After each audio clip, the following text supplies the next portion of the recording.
I hope everybody is excited for another session of immense mental trauma inflicted upon you by me, your friendly GM. How's everyone doing? Self-inflicted. Sure, Yeah. for you it's self-inflicted always. I'm great. Uh, I Yeah, slept fine. last night. Hey. I'm so Great. proud. I'm so angry. I'm so attacked by that. But we're going to jump right into it because there's, I suspect, going to be quite a lot of little scenes in this session and episode, and I'm excited to not have to be that active in some of them. Is that a good GM mindset to come into things with? hey, I just Looking to that, bail yeah. on it? Yeah. I'm not looking to. I don't want to bail on it. I just enjoy listening to all of you embody your characters so well. You're all such proficient role players that I'm unnecessary in so many scenes. Our camera opens on a metal foot walking down the hallway of a quite cozily lit spaceship. There's no telltale sound of metal on metal as the foot clanks against the floor, because this ship, unlike almost every ship in the galaxy, is carpeted with a deep crimson carpet, and as 3FL walks forward, we see a door slide open, the very satisfying, hermetic unsealing, into a room that could look very much like the study of somebody that lives in an alpine cabin. There's an artificial fire burning in the center. It does emanate some heat, but it's mainly aesthetic. There's a lot of dark wood around the sides. The roof is high, but also wood paneled. And there is a circle. There is a circle exterior to the room that is covered by shelves upon shelves of books. Many of them are bound traditionally with leathers and other materials, but there are some that are within metal cases. There are some that are even more outlandish than that, like folded paper in these intricate styles of planets and systems, long unseen. The paper smell in this room is strong, and in it we see a pair of armchairs towards the back of the room. In one of them, a very, very, very pale-skinned woman is sitting, reading, her dark hair kind of cascading in front of her face from the camera as we are seeing through 3FL's view. At another table, at another set of chairs, there is a table upon which lies one enormous sword, as the two people sitting beside the table are reading different books. One of them seems to be reading a book about a very particular medicinal procedure that even to 3FL at this point in your journey is a little indecipherable. And the other is reading a book that, with your perception, you can tell is upside down, and you can see sticking out from that book a different, thinner book. But your time on Ichthyorbrun's ship has been short, and you are perhaps not quite so comfortable as you will grow to be with these people. But as the door opens, Ichthyorbrun looks up from her armchair, her eyes sparkling with these tiny little motes of light within her pupils, which are, even at this distance, almost luminescent amongst the cozy atmosphere. And she stands, as she always does when you enter the study, and kind of gestures the chair to you and goes to put her book back so she can pay you full attention. As you sit down, she says, Conifer, it's so nice to... I mean, I should have expected you today, but I thought maybe yesterday would be the only time you joined me in conversation. She smiles. No, this is absolutely lovely. I was wondering, having just walked in, I know that a lot of this information exists in the various clouds and on the interwebs. of the galaxy, and your library is so very well stocked. Is there anything about reading information from books that makes it better?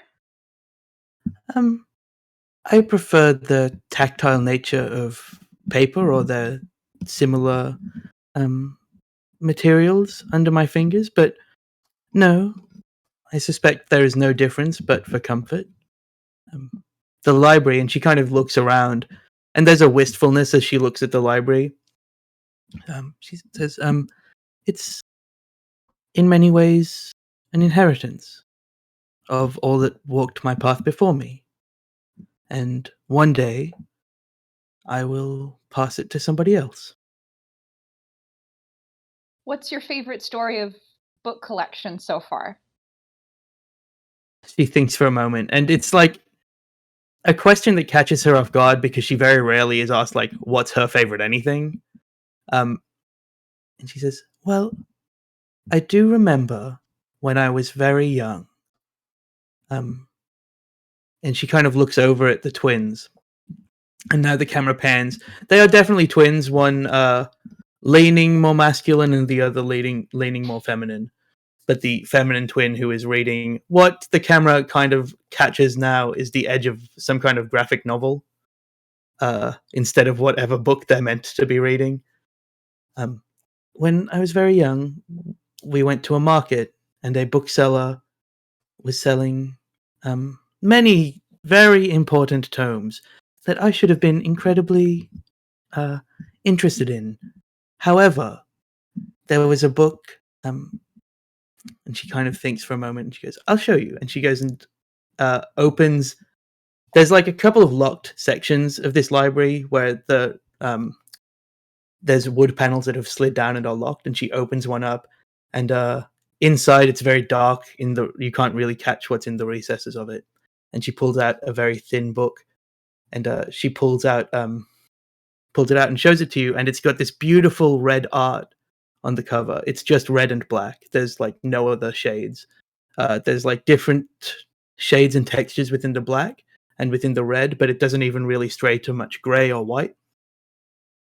And it's called The Roses Were Ever Loved. And she opens it up and she shows you like all of the art is just in this black and red scale. And she says, in my experience, and I am blessed to have been gifted so many books with so much knowledge, but there's a frivolity in fiction and in stories and in those done through art. I think this is my favorite. And she looks down at it and lingers on it a little bit longer, thinking maybe back to that moment of her life.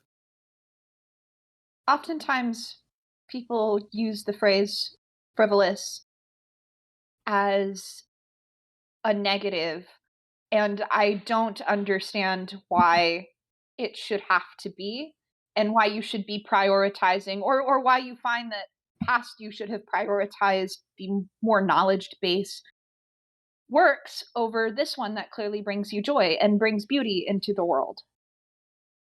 Your voice has such earnestness, and there is like a chuckle from the twin that's reading a graphic novel.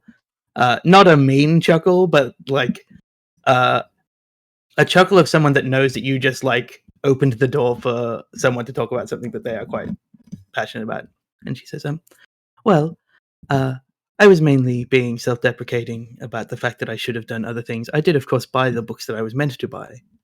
But perhaps people that think frivolity is a negative have not had to spend so much of their life in the severity of seriousness. And for all of the lovely things that I get to do, my life has been largely a serious affair. And to me, frivolity is a balance to that seriousness. Most things should be in balance, I think. What does balance mean to you? She thinks. There's entropy within a system. We're all tending towards energy going outwards, but when you place smaller and smaller boundaries, things become a little bit less in balance or are trying to get into this state of order, whereas everything else is trending towards chaos and larger heat transfers. So balance as an individual concept versus a cosmic concept, I think is quite interesting. And you seem to be in a position to understand that those two seem to be in tension. She thinks for a moment because she certainly does have, to her understanding of her role in life, a cosmic destiny that transcends most people's. But I think she tilts her head a little bit. She's still holding the graphic novel, and when she's thinking now, you see her fingers like stroke across the different textures on the cover. And she says, "Well, I would say that on a larger level, I do not know that we have the right to impose our view of balance on anything. When I speak of the balance of frivolity and seriousness, and any balance, all I can impact is the balance within myself. If I was to," and she takes a moment to she doesn't know you as well as she will over the course of this journey, so she takes a moment to try and work out how to couch it through botany, which is how you were hired onto this expedition. She says, "If I was to find, deep in an ancient ruin of a long lost civilization, an atrium, and in that atrium there was a beautiful flower that stood alone amongst a sea of vines that had overgrown in time. Some might think that the beauty of that single flower was out of balance with the vines. And some might be right, and some might think that the beauty of that flower still supremely reigns over the vines, and therefore the vines are out of balance. I would say that it is not my right to decide the balance of that situation." I don't know if that answers your question. Yes, it makes sense with my experience and with how I've found myself interacting with the world more frequently. I sometimes wonder if there are two types, and trying to mirror some of the words that Ichthir Brun has been using in this conversation. If there are two types of beauty, and one is and beauty can exist as an objective truth and also as a subjective perception. Can both those things be true by your estimation? Certainly, subjective beauty is a demonstrable fact. Objective beauty, I think. She pauses for a longer moment than ever before in your conversations, and she says, "I think objective beauty must also be an indisputable fact, because there are things that the galaxy itself works to protect, and in that there must be an inherent beauty. If you believe and walk the path of the Star Child as I do, I think I am required to believe that. However, I have a question for you. If everything I just said about balance is true, and that you can only deal with balance on an individual level, and you have no right to deal with balance on a cosmic level or a level outside of yourself, what if you in fact have a duty to bring balance to things on a galactic level, or on a level outside of yourself? What if cosmically we all exist to be part of a balancing act that is internal to the galaxy itself?" You present that like it's a contradiction, but I think it's something that we can't help but be a part of.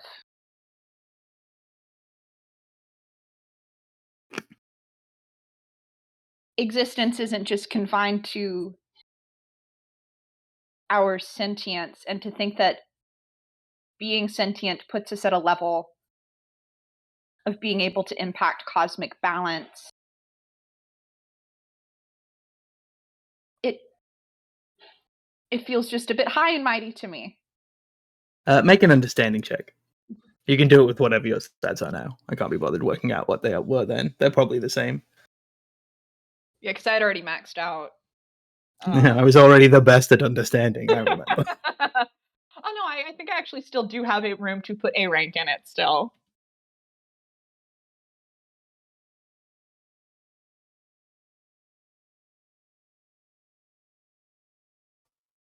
You'll have to tell me what it is. I can't be bothered clicking over.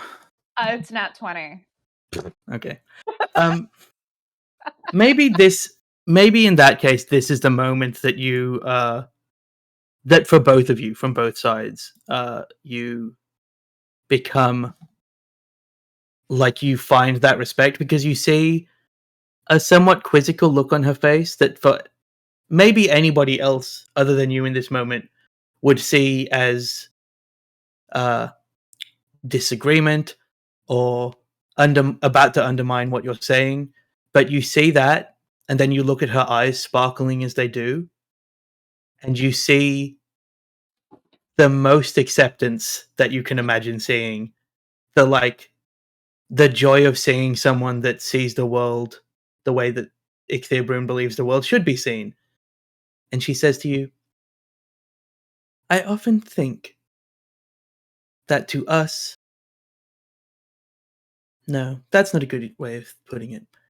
To a bacteria, a bacteria that has some semblance of self and understanding and knowledge, that lives upon an animal or a human or a robot or anything that considers it to be to be sentient. Does that bacteria see its host the way we see the galaxy? And is the galaxy just a bigger sentience? And beyond that, it is a bacteria to even bigger sentience? What do you mean by sentience in this case? Well, and she thinks and says, there are many forms of sentience. There is the way a sunflower turns toward the sun. Maybe that is a form of sentience. The way that an animal hunts is certainly an understanding. But I think I used the word incorrectly. I think what I mean is not an issue of sentience, but an issue of being. Maybe all that is should be considered the same as all that thinks that it is. And you hear one of the twins laugh a little bit, not derisively, but laugh a little bit more at the cryptic nature of something that has clearly gone over their head, because ultimately they are bodyguards despite being very well read.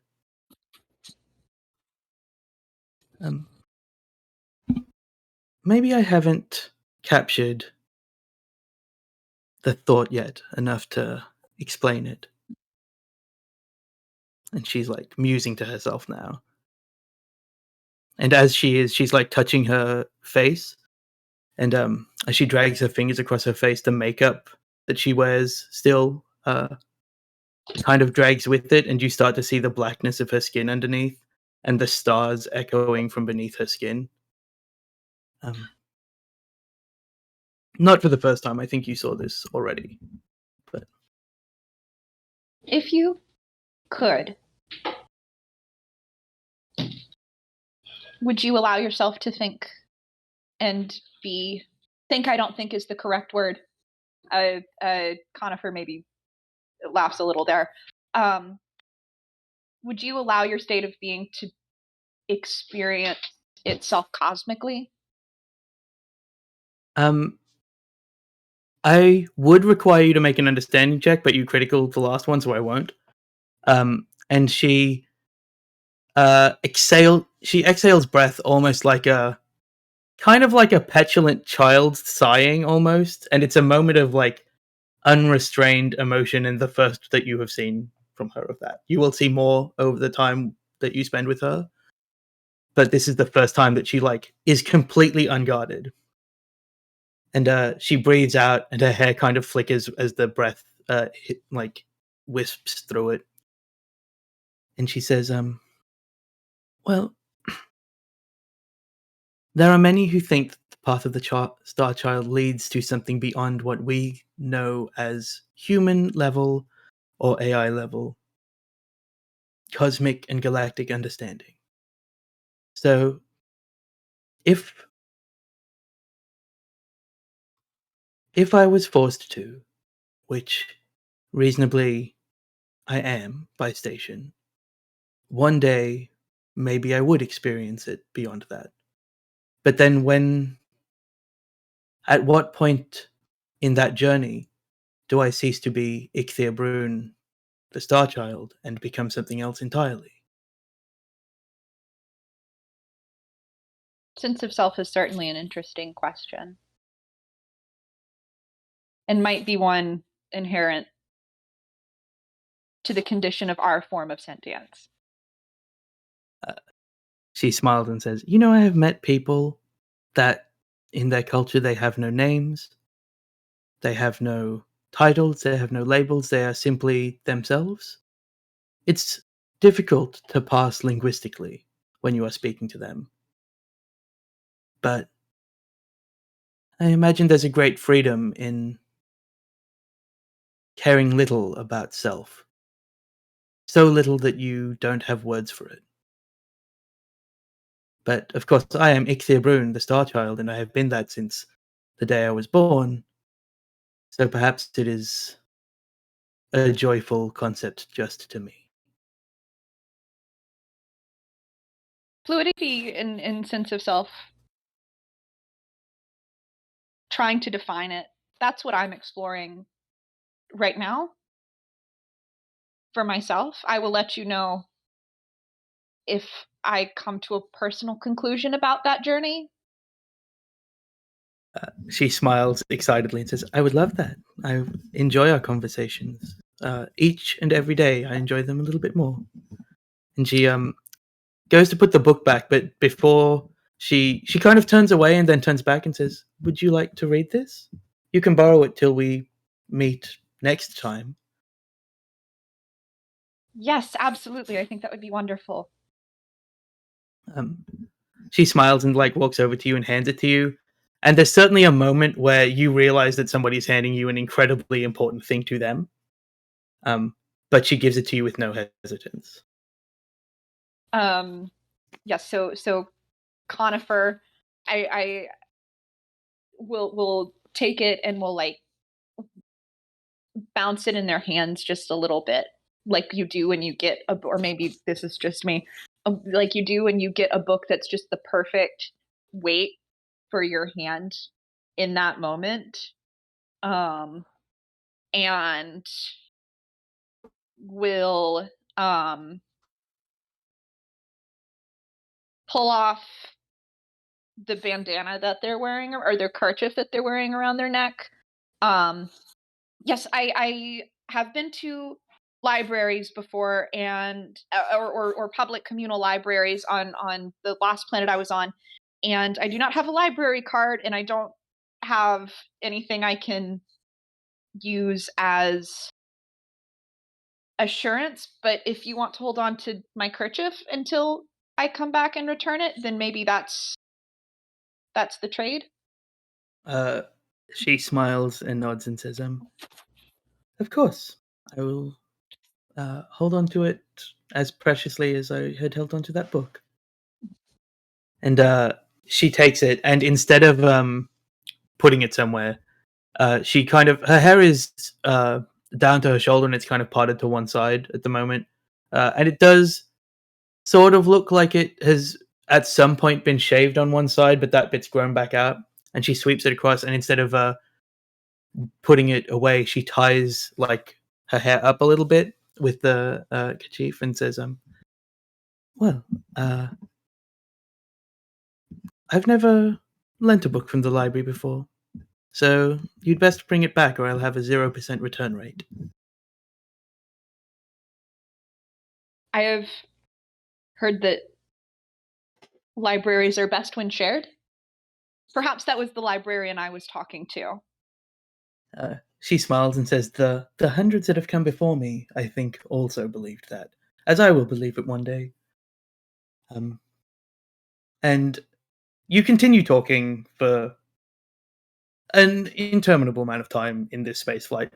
These days are long and they kind of blend together, and you spend quite a long time in the study each day discussing perhaps nothing quite so significant as self and identity on a cosmic level, but still interesting philosophical moments, interesting studious moments.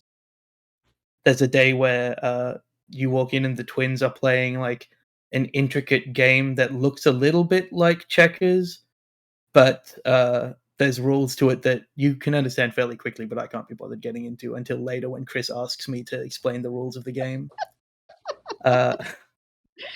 But we see the camera pull out from this ship. And even the external part of the ship, it is like designed more sleek and yacht-like. Has a very like pronounced point to it, and it's very stylish compared to most of the ships we see. But the camera pulls out and it flickers through time for a moment, and we see it speeding across the yellow landscape of Litlas. And then we see it stop and slow and extend through this black miasma of time, as if it is trying to push through time, slowing itself. And we hear first the echoing sound of metal footfalls on a metal walkway as the camera pulls closer and closer to 3FL as you walk towards Wirrawak in the time bubble. As you approach, you see not Wirrawak confined in a floating bubble, but instead splayed out across the ceiling, huge mammoth tentacles. Make an understanding check. I think you probably just have a passive understanding that is good enough to pretty closely understand what's happening, but Yeah, we'll see if I crit again, right? yeah. If you roll very well, I'll just tell you all the secrets. Yeah, critically fail. I think I get a base 21 on this, so. Yeah. Yeah, so you see that even in this space, it's this room that normally holds the bubble of Wirrawak is much bigger when that bubble has expanded. But even in that, his size mammoth this room. And there's no physical way that he could be existing in this space and you still be able to walk into it.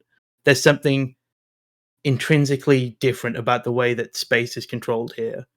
And it is controlled by him. And you see the black tentacles snaking across the wall, stuck to it, pulling itself out, and this kind of amorphous black center.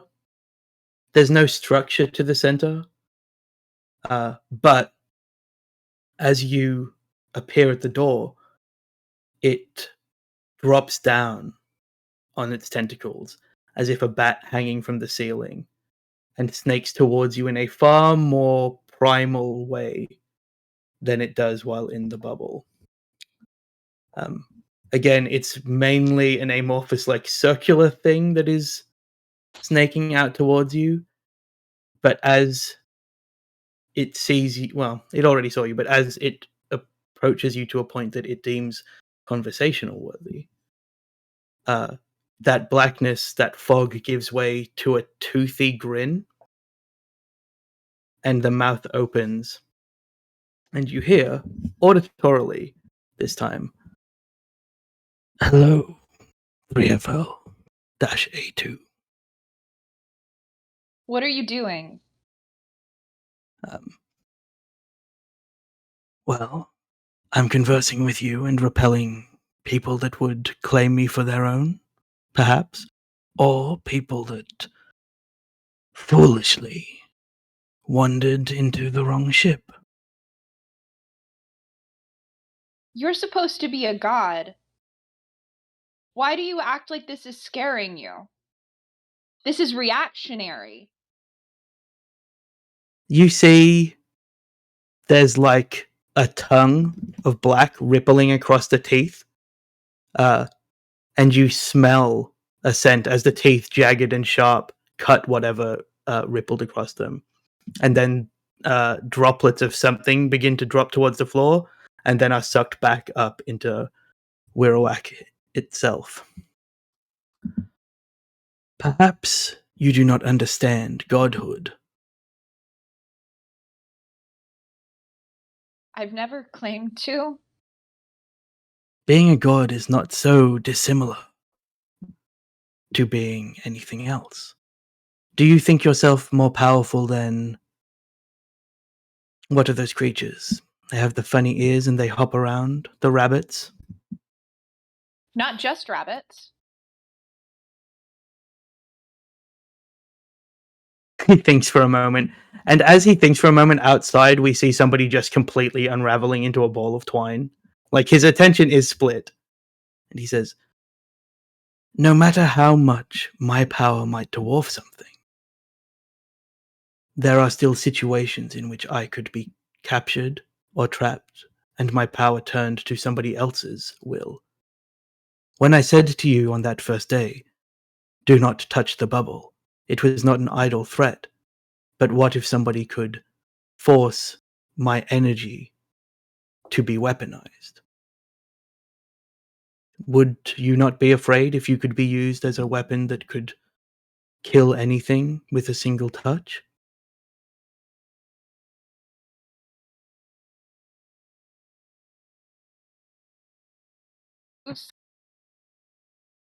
To say on different scales, I couldn't be. You just compared yourself in your interactions right now to someone interacting with a rabbit? No. I was, going to say, what if rabbits could control you? You are weak, you are stronger than a rabbit, objectively. But enough rabbits perhaps could control you, if given the technological ability. Wait. And there's a moment where, like, that face disappears, and the entire squid-like form of Wirrawak just, like, slams back up against the ceiling, and we see, on the outside, Lucera about to be shot, and then the bullet flicked away, and the form snakes back down, slower this time, and says, my apologies, we were speaking.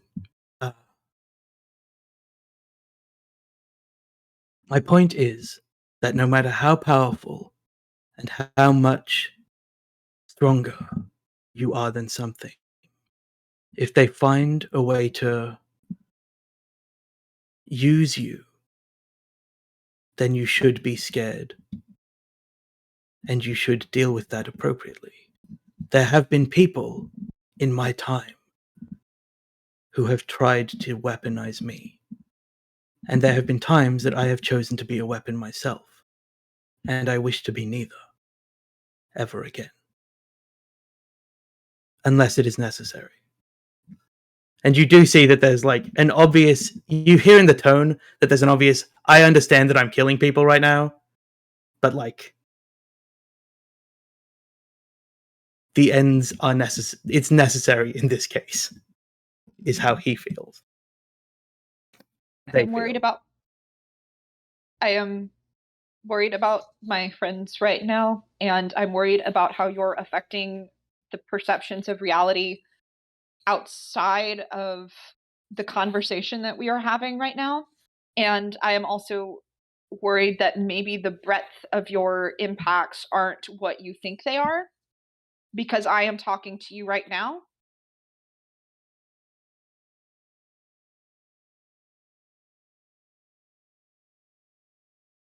The reason that you are unaffected is that you do not have the requisite bodily parts to be slowed by this.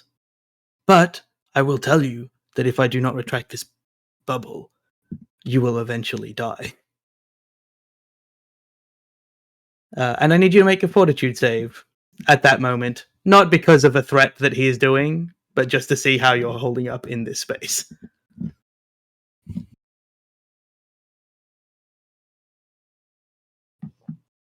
Oh, that is the one I don't have a single. None of you have anything in fortitude because you all have garbage strength. That's for Well, except for Valis, who is good at saves.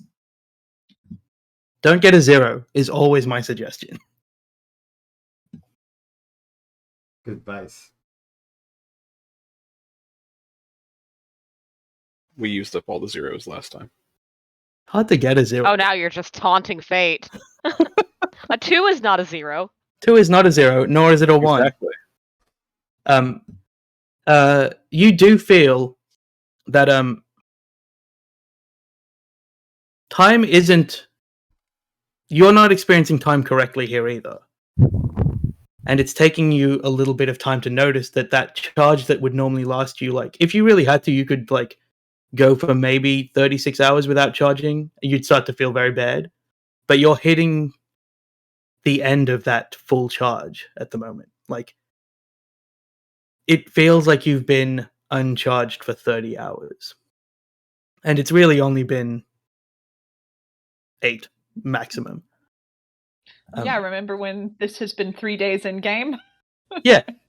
It's actually not even been 8 because you, like, yeah, it's a day away, so it's been like 8 to 10. He says, technology and the like are affected differently, but not unaffected. 3FL-A2 shakes their head a bit and fights an instinct to try to start arguing the semantics of death and life, which is not. They would not normally fight that instinct. This is character growth. I don't like how we're doing this.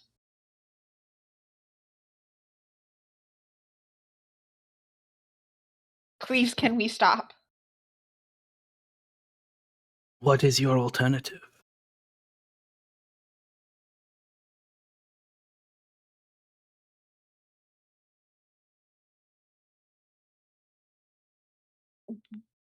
We can figure it out once we bring back the appropriate balance to this place.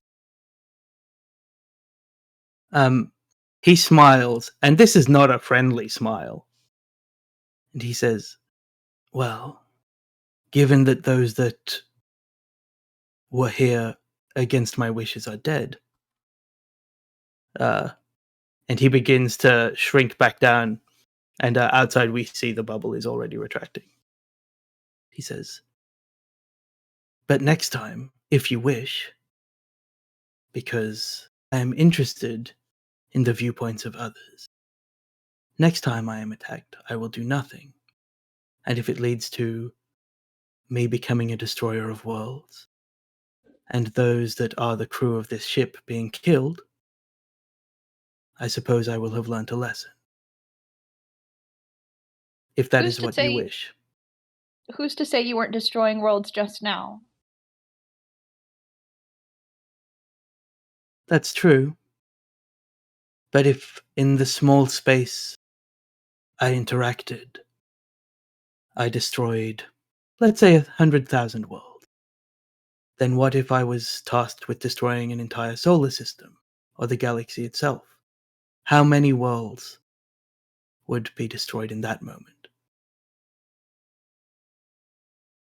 I don't understand how you choose to prioritize things. I think the question that you have is a question of scale.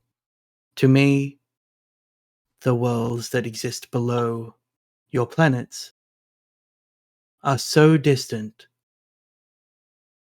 that they are essentially meaningless. But I would not wish to snuff the life out of everybody on this planet, because I can still understand that in some sense. You feel the bubble hit your back as it retracts, and he folds up into it and becomes a more familiar version of himself, floating around in this yellow brackish mist within a bubble, and the conversation moves to your mind instead of to your ears.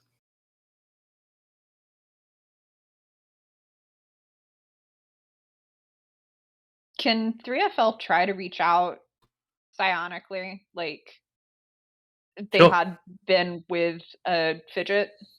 Yep, you can make a roll. Haha, I have a rank in that now. Do you have...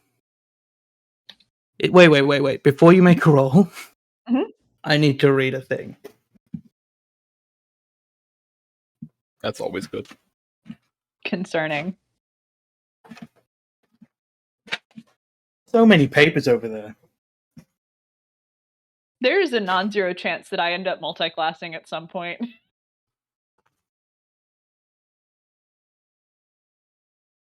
To Steel Fighter, right? Oh, Sure. yeah, definitely. Make your psionics roll. Cool.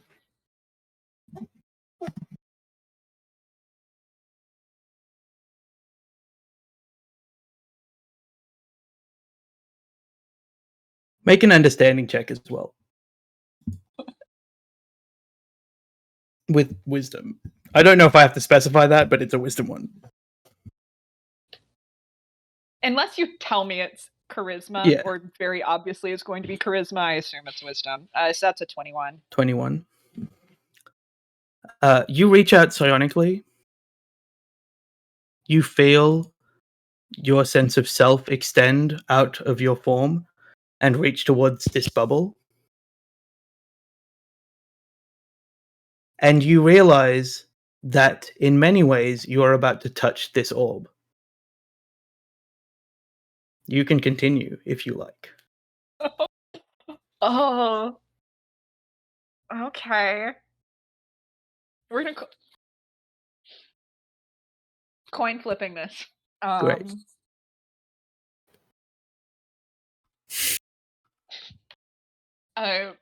One is we continue.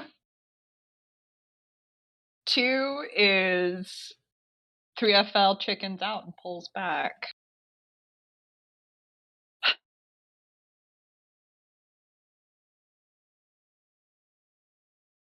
I think 3FL is going to continue pushing forward.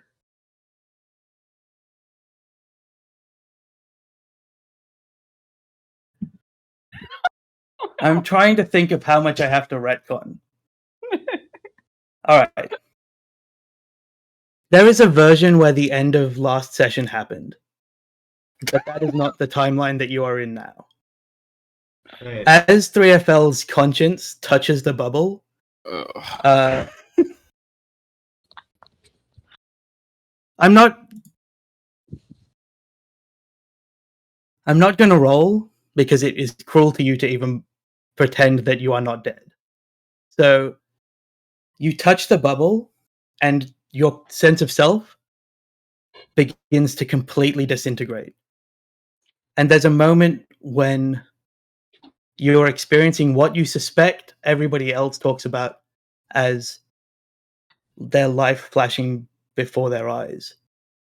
But for you, it's a return to the code that you once were. And in that moment, can you make me a willpower check? Okay. This is not how I expected my Sunday morning to be going. Me neither. Charlie did expect this, I assume. Charlie's like, everyone's going to die eventually. You're all destined to die touching the bubble. That's the nature of the game.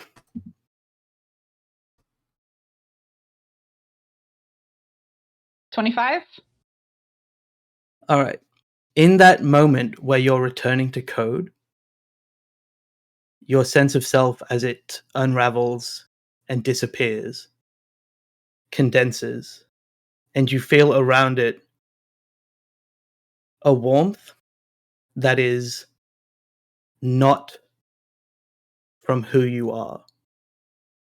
And as the camera pulls back and we see 3FL's chassis begin to decay and rust, and we see the inner pieces of 3FL, the chipboards that make up how your entire nervous system work, begin to unravel and decay and turn to sand and turn to rocks. There are parts of you that turn to bark.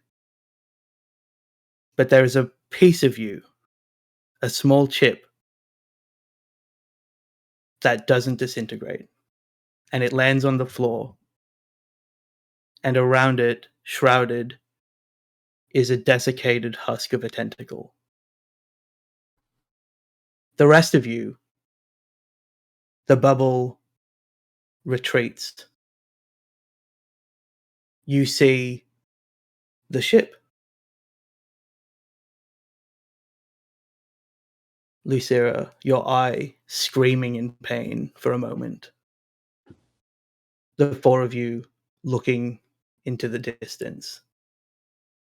This time, the doors, as the bubble retreated, stayed closed. But with a moment, they pull themselves open.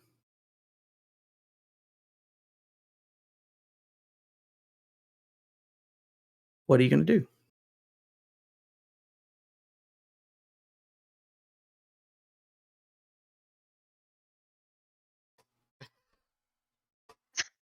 Valis and Thana, you're in a van with they're playing like really offensive like 90s yacht rock. It's not good. Oh, well, Nyx is wandering towards the door, just trying to get somebody to help with Lucera's eye. So she's looking around. Sure, the door opens. The you don't use the fancy door that Valis did in the other timeline, but the door opens and you're up to the elevator. Teresa comes across the intercom to you, not to your smarts lab, and says, Engineer Nyx, you should head to Wirrawak's chamber. Nyx just kind of nods, and just punches it into the elevator. Thank you, Teresa. Heads down that ever-expanding hallway. So Kidron was helping Lucera, helping Lucera onto the ship. Mhm. And they were heading towards the med bay, where they assumed 3FL would be. But I did we remember hear that correctly. announcement over the intercom as well, since I assume we kind of all came in together to the You're a ship? little bit slower because you're proppy from the pain, Okay. so I don't think so. I think it's like Nyx went in first. They're like, I will go ahead. I am the forward party. You head up to the med bay. Nyx, at roughly the same time, you're hitting Wirrawak's chamber. And before you even get there, make me a willpower save. All right.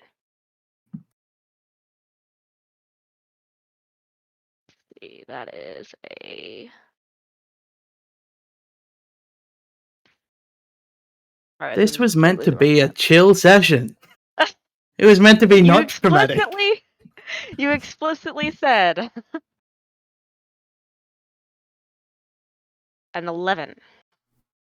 You're assailed by a sound that you can only attribute to anguish in your head. Like deep sorrow at something. You're welcome to make an understanding check if you like, but it is extremely loud and you have to push forward into that loud sound. I think that Nyx doesn't make an understanding check because it is painful and scary, and she is focused more on keeping going because that's what she's been focused on for the last many hours, is just keep moving past these things. So she doesn't even try to understand. She just staggers forward into the maelstrom. And I think without her noticing or understanding why, tears just start welling down her face because she can feel this pain from the external as though it's her own. Sure. Make a perception check with disadvantage. because my perception is already so great. Well, you just said you were crying, and it's sight-based. That's why. It's fair. Yes. No.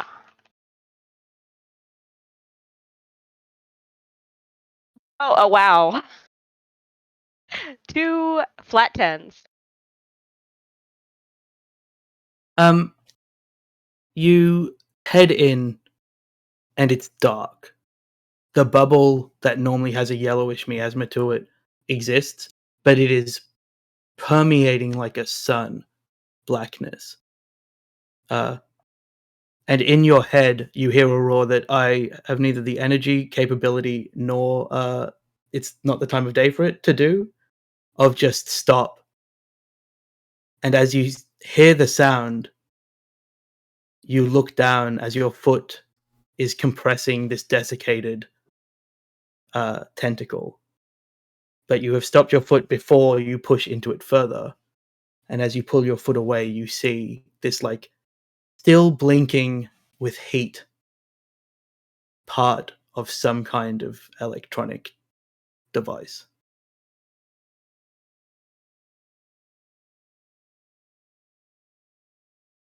Nyx comes to a halt, stares down at the device, and then looks at that fragment of organic matter. As you look at it, it just dusts away. Then in that case, Nyx, like, doesn't so much kneel as she just hits the ground.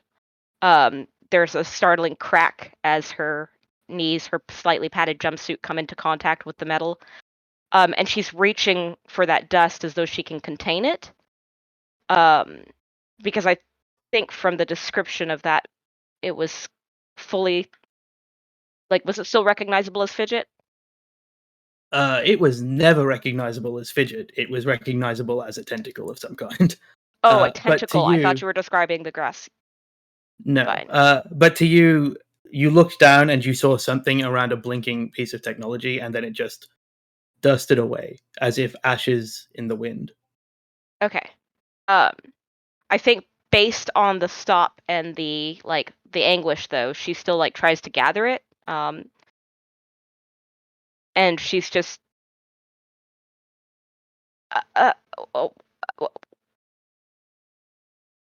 Wirac? You get no response beyond the continued psychic anguish, but you can make an applied engineering roll. Yeah, why not? Wirac, it's just you're hurting, but we need Therafel. We need Lysira's hurt, and she's just shattering as she, like, tilts her head and looks at this thing. I really want you to make a leadership check.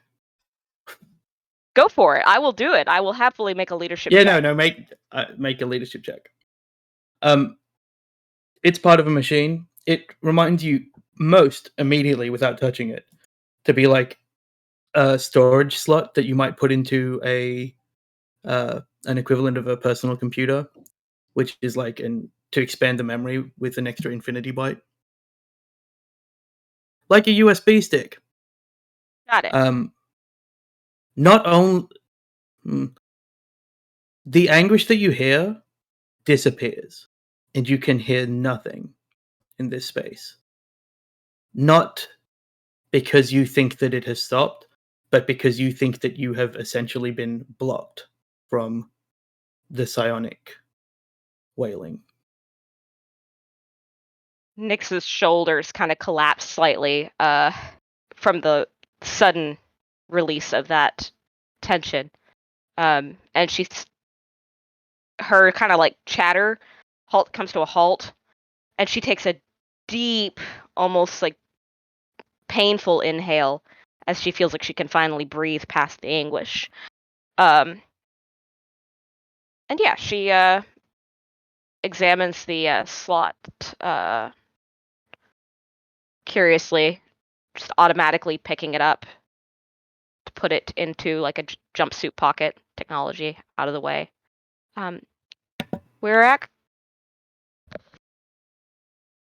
You pick it up. It is still warm to touch, in a way that this kind of piece of technology would never really be, because they are not so taxed that they ever overheat or anything. And as you say Wirawak's name, you hear literally nothing.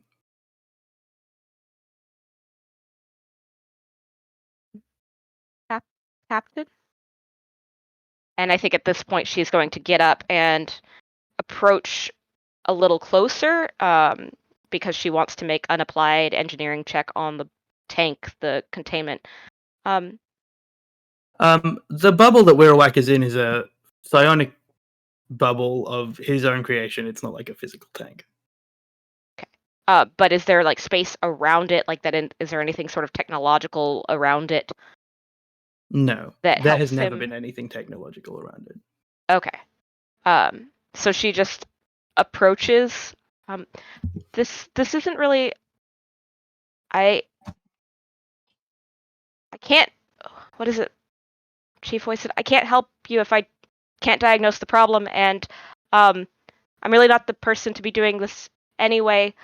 Teresa? You hear Teresa's voice say, something, as we flash up to the med bay a few minutes earlier. Kid and Lucira, and I suppose also Alejandri, are walking into the empty med bay. Well, the xenophysiology lab. Med bay makes it seem less fancy. Which, immediate. No. Anybody? Yeah, is there an immediate lack of 3FL in the space? Yeah, it's a long room that goes from the xenophysiology lab to the botanic lab, and you can always see pretty much anyone in it unless they were physically trying to hide. And I'm just saying that Kid would see 3FL trying to hide every time. That's fair. Yeah. Unless it was under a rock.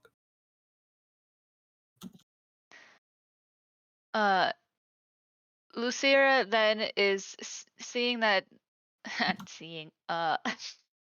God. Kid looks in Lucira's direction. She's not here. Assuming Lucira is blind. More so than usual. Yeah. I can tell that. Thanks.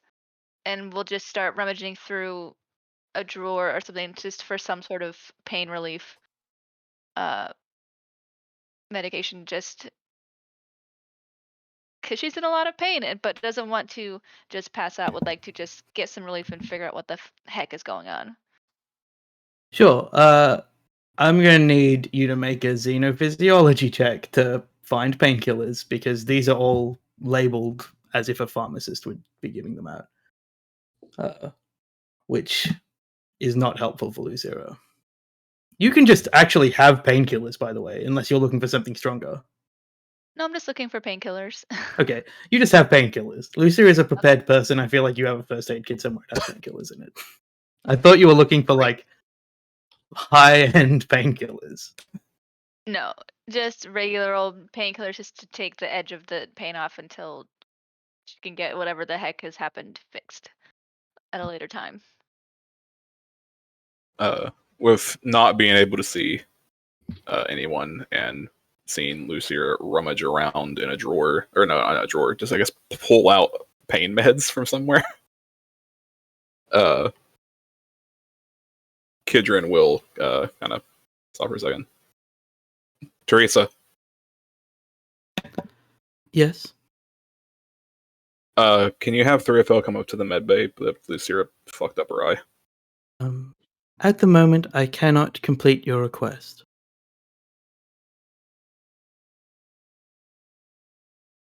Okay, can we go around the privacy speak this time? How do you do that?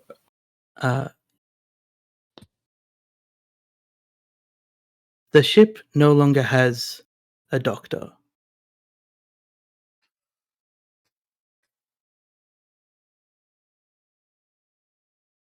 Can you repeat that, Teresa? The ship no longer has a doctor. Teresa, Yes? where is the doctor? Like a silence long enough that you can all feel the code that Teresa is running through to find an answer to that. And says, and they say, I am unequipped to answer that question.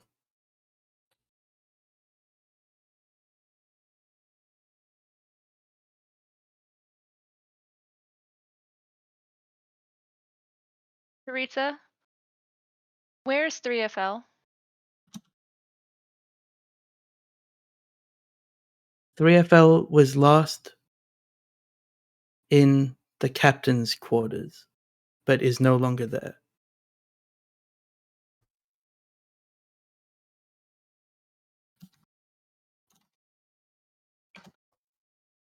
And as that washes over the trio in the xenophysiology lab, outside the ship, a van pulls up. Yacht rock echoing irritatingly from its speakers as we will go to the earliest break. Because I need some time to do some stuff. We're going to take a 20-minute break for this one. We're going to come back at 35 past the hour, which is really a 22-minute break. Nobody be late. Pop into break time, guys.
Good morning and welcome back to this session of The Infinite.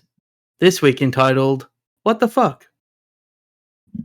I haven't named this episode yet. It was going to be Here Comes the Sun, so I'm glad I didn't do that.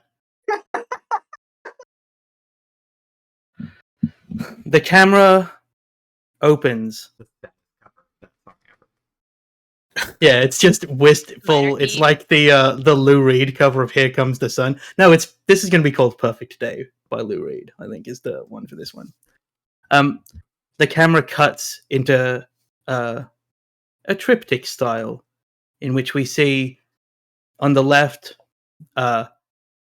Kid, Alejandri, and Lucira as that information washes over them. On the right, we see the van pull up and Valis still in your pirate suit? No, I think he would have. I don't think we talked about it last time, but I think he would have changed at some point. Sure, in this timeline you changed.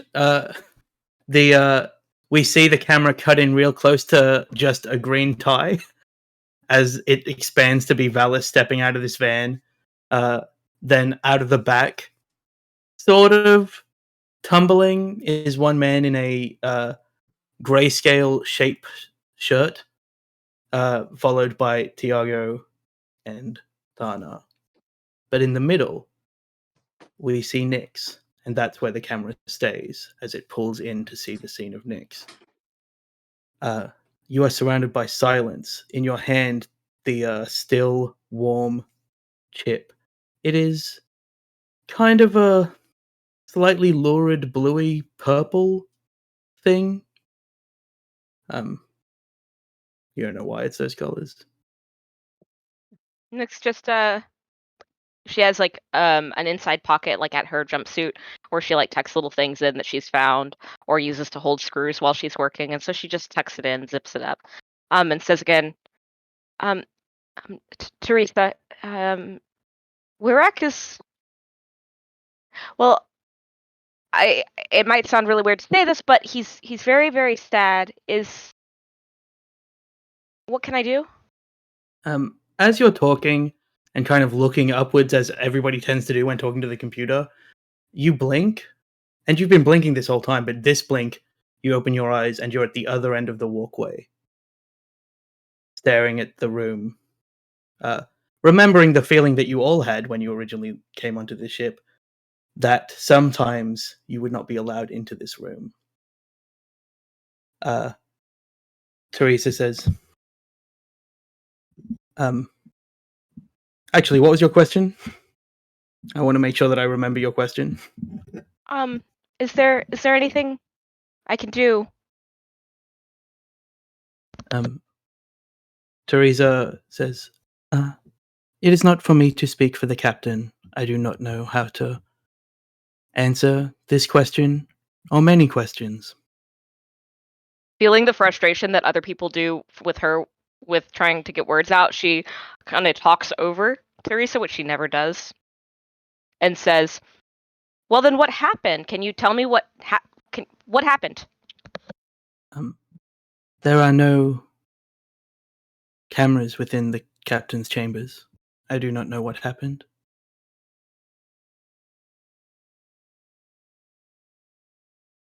Like, Nyx does this thing where she's like, she splays out her fingers, she kind of stretches out her body as she like forces herself to be calm. And she runs her thumb over the new coral on one of her hands and says, can you tell me what happened outside Wirak's chambers? Tell me what happened outside. Yes. A group of armed individuals entered the warehouse and then took some time to try and break into the ship. Some of them succeeded, and at that time the captain took defensive measures. You are standing on one such intruder now. And if you look down, you see a black puddle of ichor. Nyx wrinkles her nose, but she's also covered in other detritus. And yeah, that's true. And I forgot. it does not really particularly phase her. She just kind of like nods squarely and says, "And are you you're implying Rex sad because of?" And she points at the puddle. Not really in my code to be able to imply anything. I do not know why the captain is sad. We see outside a like little cut into this window where Nyx is like dealing with that Nick- conversation. We see Valis, Tiago, and Thana begin to walk up to the bridge, but not quite at the top of the walkway yet. Nyx like keeps listening to Teresa, but just pulls out her smart slab and starts like to the group chat. Something's wrong with Wirawak. 3FL, can I get your help here, please? And she sends the ping to like the whole group chat, but then she sends to 3FL privately.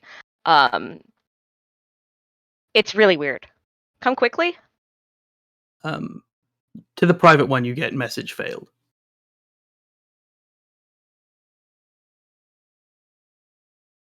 Nyx immediately like opens up the diagnostics on that message to see if it failed leaving her machine or at the recipient's machine.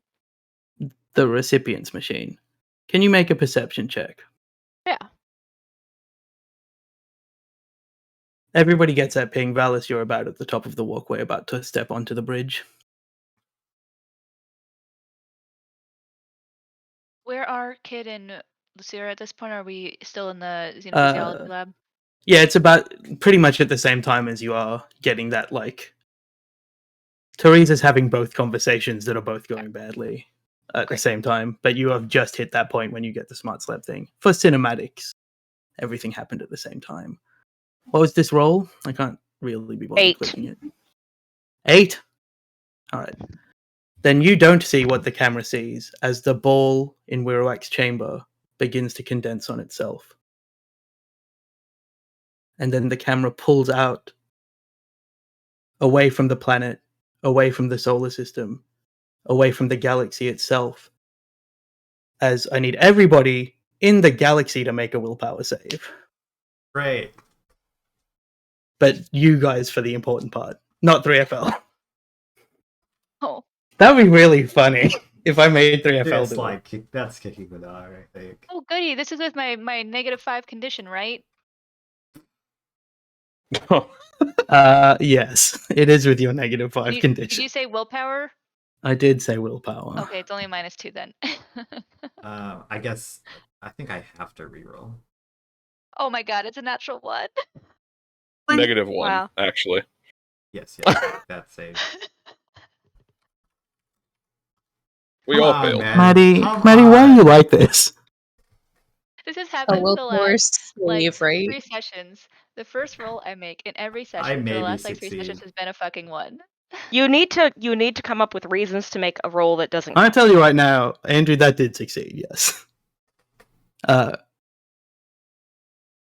Great. I Now thought should roll about for the not other two. re-rolling, but it does say the next time I make that save with advantage. I don't get a choice in it. The other two were fine. You, Valis, firstly. You hear in your head as a black miasma hits you like a truck. It doesn't do anything to you, nor does it do anything to anybody else, but you feel time distort for a moment, and you hear in your head,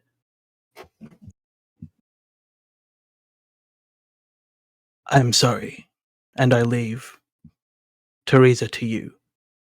As the galaxy feels this ripple of black across the entirety of it, and it expands to the edges of the universe itself before it pops. Everybody that got below a 10 on that willpower save loses 1 condition. In the galaxy, that happens. Everybody in the galaxy that rolled less than a 10 on that willpower save. Is there a condition at which you die, Maddie? Yes, Hmm? there is. It's not -6. -10, I think. I think I'd make That you would- make a death save at -10. That would just be today. That would fit. Yeah, all of you are dead if that's the case. You all have that much mental trauma. Valis doesn't even like say anything. He just starts to go from casual stroll to I need to get inside now.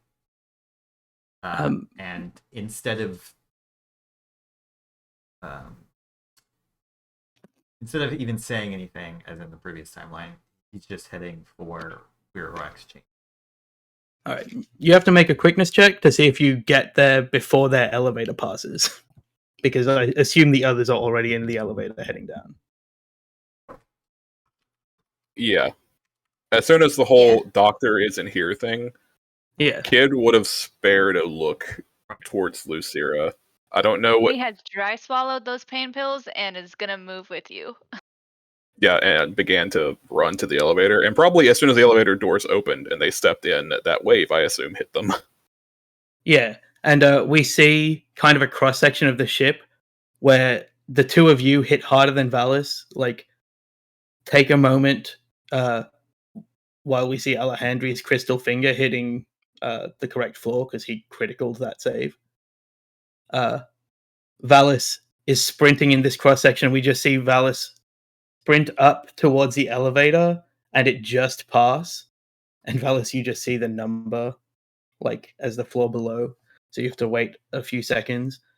The elevator opens and you see Nyx standing at the edge of this walkway. But Nyx, you've had about 6 seconds of this existence. What are you doing in that 6 seconds? Should have made you all roll initiative for this, really. Nyx has just kind of settled slowly to the floor and is on her slab. She is accessing the records of the ship as she can see them. And it's just like she's not even seeing them. She's just, her fingers are moving, but she's like staring off into the distance, feeling this I'm sorry, but her body's moving a bit on autopilot. Nobody heard the I'm and sorry she's- except for Valis. Oh, You okay. I missed it. specifically are blocked from that psionic thing. Okay. Still. I thought you said that everybody No, of 11. Sorry. Okay. It was just For a 10. Valis. Okay. Then since she didn't hear that, especially, she's so all she felt was like the movement, or what did she feel? You felt the tiredness of being hit by the black wave of time distortion. Okay. Then yeah, so she's just investigating. Teresa never told her that 3FL had stepped into the room. 3FL's comm isn't active, and so she is investigating that.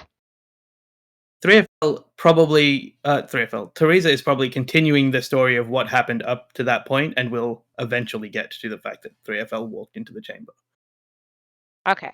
And when she says that, Nyx looks up and says, "But 3FL isn't in the chamber." The elevator door opens and Kid, Lucira, and Alejandri hear Nyx say, "But 3FL isn't in the chamber." What does the far end of the hall look like? It's you can see all the way down it. It's about 50 feet straight across, but you can see out the door on the other side of the circular room at the center of your still unnamed ship. Is that unusual, or is there usually like a distortion Yes. to where it looks like There's normally a distortion where you can't see into that room. I don't know about Lucira. Kidron's kind of just like power walking, and as they pass by Nyx, they tap their shoulder and have Dart deploy, and it kind of like turns to where it can keep an eye on Nyx. But We're not allowed. Kidron We're not allowed in there right now. She says as they pass by. Why Kidron's not? still going. Sure. It's You head across pretty quickly, leaving Nyx's protestation behind. You see Valis, Kid has just stepped into the room when the elevator opens and you see the scene. It's a giant circular room. well, not completely circular because there's a flat floor, but otherwise it's like a mostly circular room. There's nothing in it.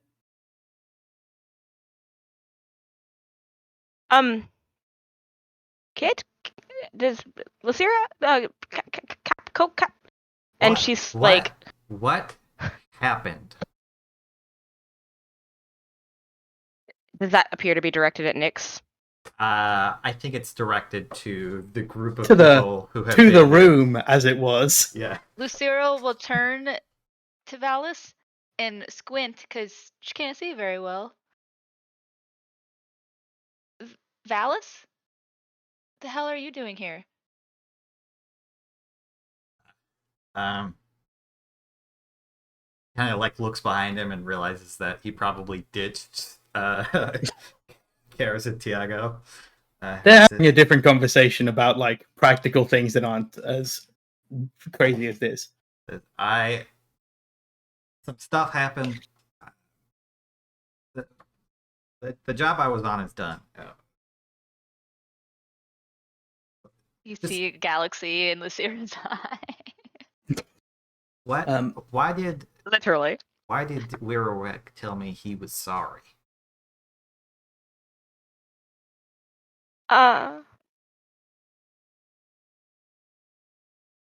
Sorry. In the room, kid, what are you doing? So there's a complete absence of anything in here. Your recollection of this room is that there's never been anything in here except for Wirowek, and Wirowek is not in this room. Knowing this doesn't usually work, from what I remember, Kidron, Teresa, where's the captain? Currently, there is no captain designation aboard this ship.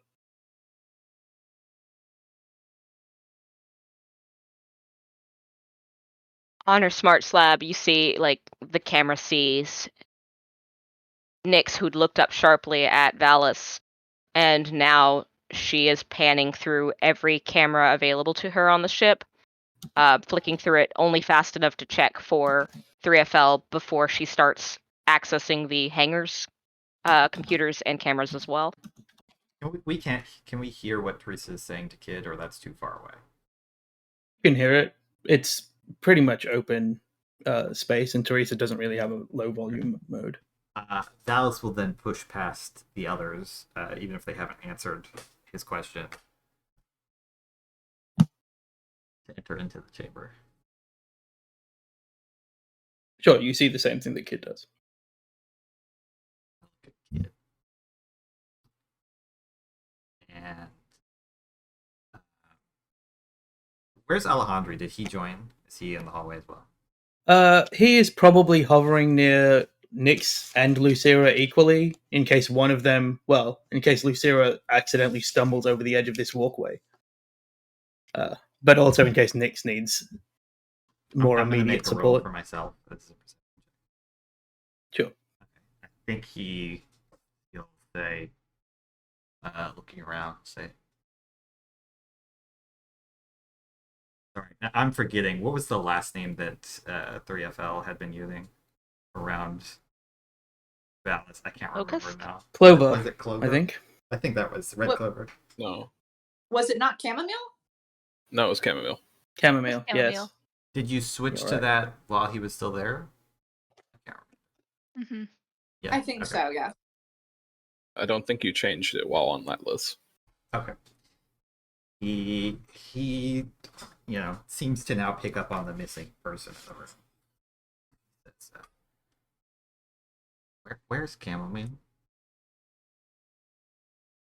Which, probably completely not usual for Kid. Actually kind of like spins around because they did not notice Valis. Their focus is in 300 different places right now.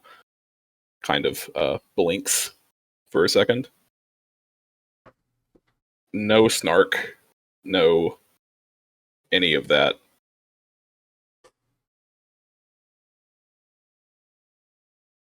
I don't know.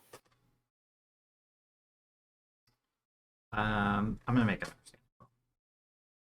Oh, I'm just forcing. Feel these free checks to on make myself. it. That's fine.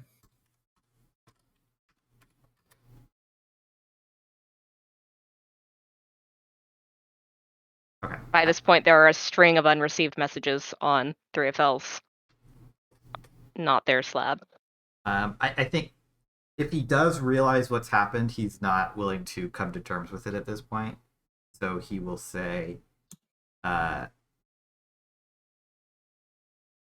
Teresa, where is Chamomile?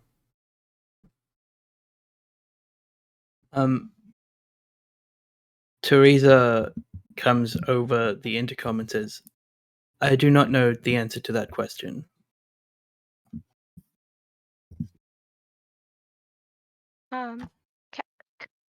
Vice Captain, the Teresa. Well, it's just that Teresa said that 3FL, they're 3FL now, by the way. They've been 3FL since not long after you. They said that they entered the room, and I've seen the camera that says they did enter the room. But I got here not long after, and Weroak is very sad. I think that shot is like, it's kind of a weird shot because it's like heavily blocked by Valis's frame, and so like Nyx is saying this like from a distance, and we just see like the fists clench as with the 14, I think, and that new information, he's processed what has happened, given the I'm sorry. Perhaps is the only one who has enough context to have done so. And he just looks down and you kind of his head moves up to the space where Weroak was.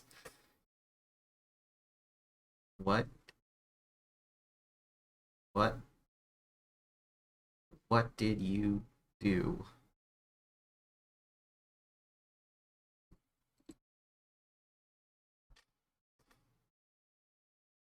And waits for the response that I assume never comes.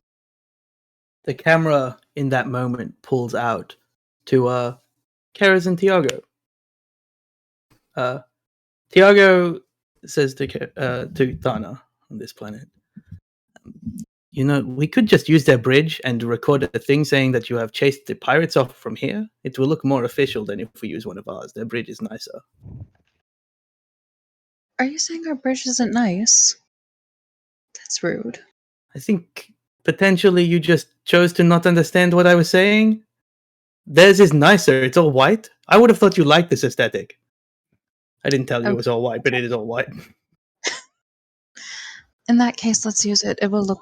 Maybe I should not be covered in blood, but yes. No, that works. But here, use this mask. And he pulls out like this really ornate half face mask, like a Phantom of the Opera, but like very stylized. It will make you look more threatening and also not just show your face to every bounty hunter. You say that like they don't already know what I look like. You call me dramatic as she takes the mask. Sure. The camera pulls away from them recording a victory over the Pirate King and back to Valis in the room.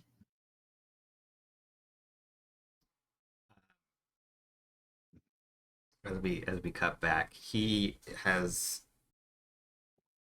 like taken a staggering step forward, and he says, "You petulant child," and he kind of just like throws whatever he has in his hand, probably his smart slab, just like chucks it into the middle of the room. You ran. He's just like so angry. And he kind of looks at Kid. He says, "What?" And then he looks back at the others. Lucira is going to talk to Teresa. Teresa, Where's our doctor? I do not know how to answer that question. How audible is that to all these? Yeah, you can all hear everything Teresa's saying. In your like spaces, you and Valis could talk quietly, but Teresa doesn't have a volume switch for this area, really. Can you fucking answer anything? I think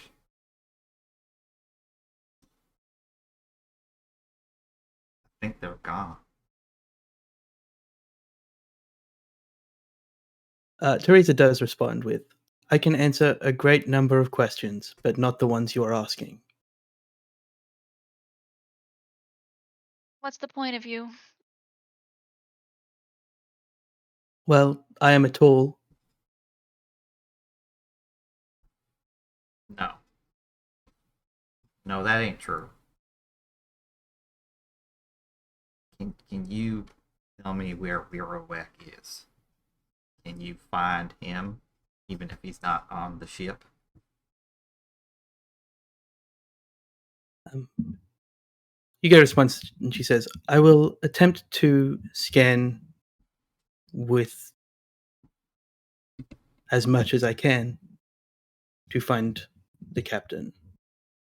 It will take a moment. Nyx looks up at that moment, and she's just been typing for this entire conversation, flailing with her slab, and she is also going to try. She is going to remember the feeling of that anguish, and she is going to reach for it.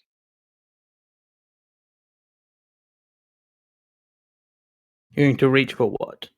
The last trace of what she assumed was Wirowek communicating to her. She's going to like try to see if that's anywhere within her like psionic ability to reach. Sure, make a psionics check.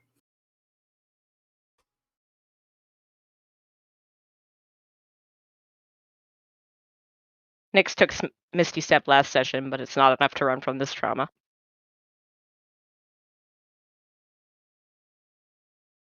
I took the tough feat, and I'm not tough enough. I am so fucking average today. Still at 24. You reach with your newly accepted psionic powers, and you reach as far as you can, and you feel yourself move past this planet, and you feel yourself edging towards the nearest planet in the solar system. But you're a fledgling psionic, and you feel nothing of that last anguishing feeling of Wirowak.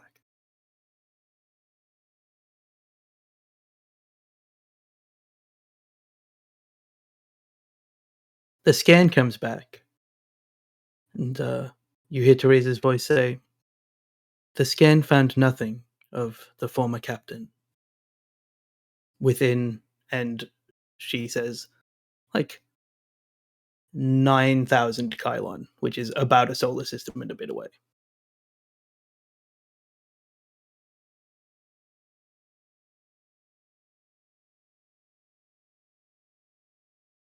Teresa.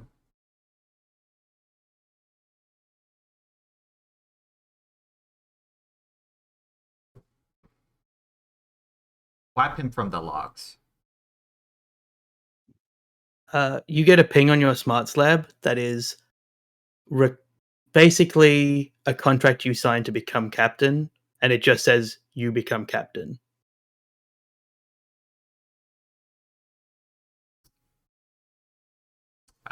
There's no words, you just see the nod. And then you hear from Teresa, it is done.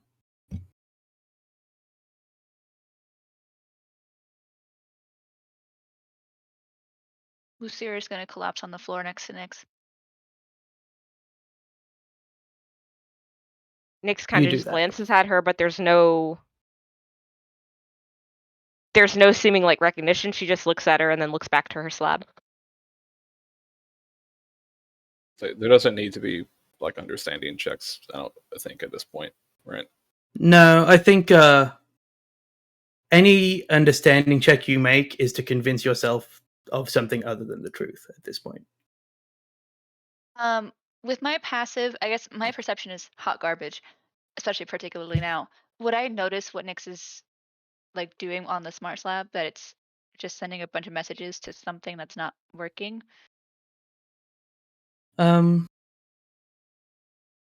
will say that you basically were doing nothing other than that. Like, Okay. so you can just be like, I am doing all my effort on reading a smart slab of someone that's not protecting it. So yes, you can Okay. see that happening. You can see all of the many messages.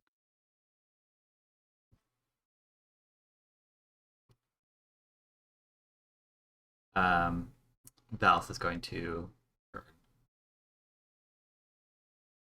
so that he's fully facing away from Eurowex Chambers now, back into the hallway. Over his shoulder to Kit, he says, "There's nothing here for us."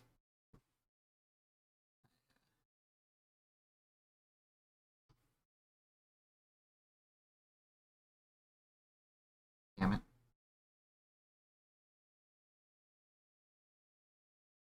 So, Kid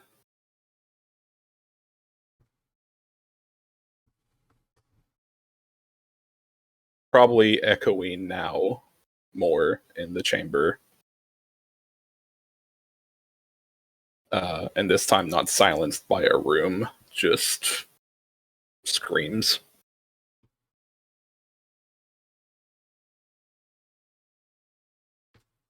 Dallas walked out back into the hall. Lucera is just full crying next to Nyx on the floor.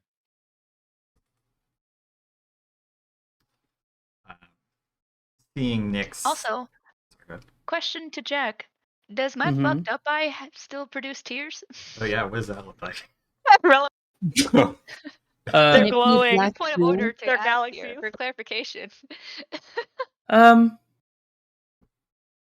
Yeah, sure. They're normal tears. No. Okay. Looking at It is this, weird, actually.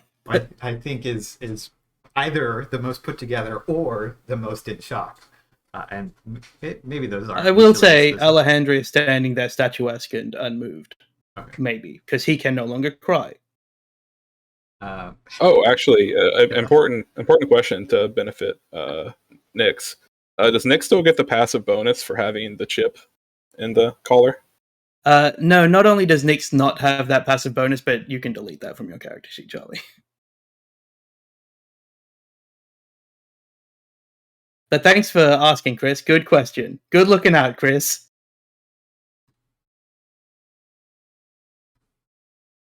What was Valis doing? He was just looked at you. Said, Nyx, what you got here first, right? Yeah. And Nyx is just like typing still. I got here.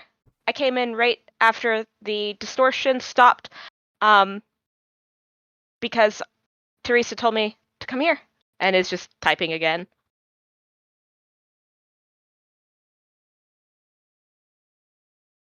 Lucera will see that she's switching back and forth between the messages screen and the screen where she's like checking ping times and rebooting her messaging system and like pathing her message through other systems, which increases the time but lets her ensure that it's not her problem. I'm going to assume that I you don't want to make a computer's check. I'm going to assume. Yeah, no. Good. Just checking.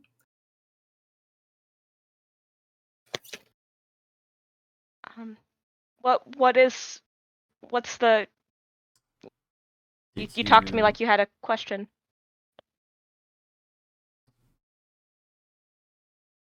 Did you see anything?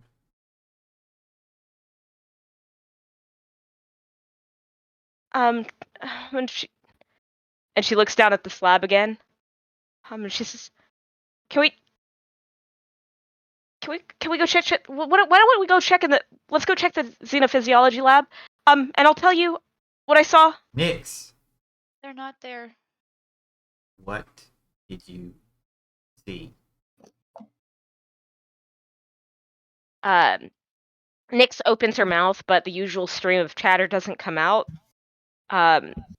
She closes her mouth, tries again, and then she just finally brings out the chip and she just holds it in front of her eyes, and says,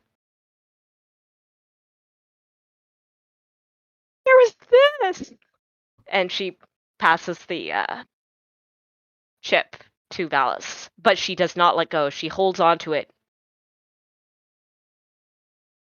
Valis knows nothing about computers. This We'll say How that important does it's this look? essentially a USB stick, okay. but like The last not a thing that you would not know what it is. It's a storage device of some kind for an amount of data.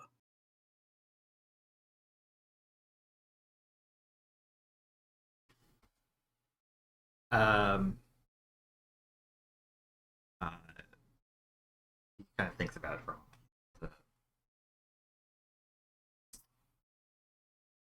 If have you looked inside?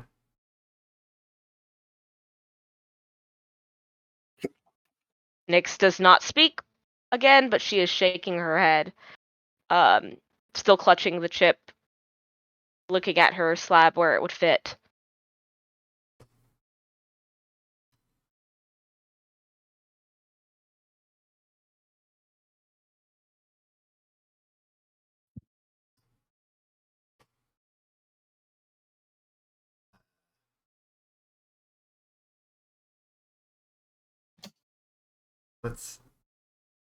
Let's we're going to engineering. Yes, yes, Captain. And Nyx just shoves herself upright, immediately in Valis's wake, tucking away her slab, tucking the chip back up, zipping it very carefully, and kind of scuttling after him is what it looks like. She's just glad to be given an order, and she follows it perfectly. All right, who's going to engineering? I think actually before Nick skulls away, or maybe as they're sculling away, Valis will pause to kneel down to Lucira.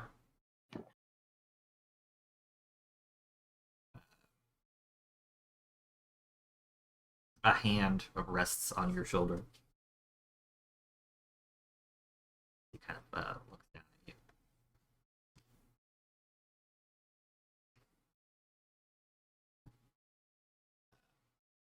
But he doesn't say anything.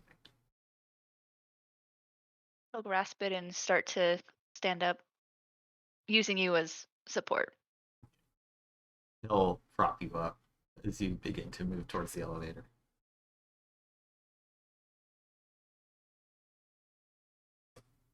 Three of you.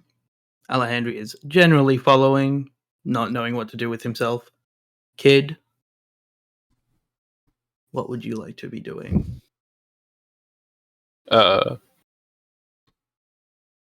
Kid will, after a few moments, kind of bite off the scream and kind of just takes in a breath before seeing everyone kind of gathering up and leaving. And we'll just kind of begin to walk after them. Despite the fact that you all know that the quickest way to engineering would be to turn around and go through that room, you all take the long way around. And you arrive in engineering. It's a place that Nyx knows very well, but the rest of you perhaps a little less. Engineering looks very similar to the way it did when we first set out, except for it is conspicuously clean. There have been new sort of organization stations added in. Everything is like all of the wires that may have been slightly not perfectly organized have now been bundled off and labeled, and some of them have been replaced. And the only point of disorder or like not seeming to fit in with the room is that a tiny corner of it, easily hidden off from the lift itself, has been turned into essentially a living space. There's a cot or a hammock there that's kind of like strewn carefully in. There's a small table where this little collection of things that have been given to her sits. There's a set of drawers that is just as neatly organized as everything else, but clearly doesn't have technology in it. It's Nick's clothing, her personal belongings. And there's a cup from the last time they were sitting there drinking. A thermos just sitting next to all of the things.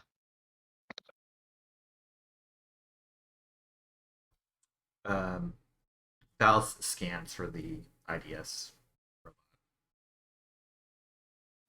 That's very like obviously in like a workstation, like it's atop a bench. It's been just as painstakingly as the rest cleaned up before any finalizing work has been done on it.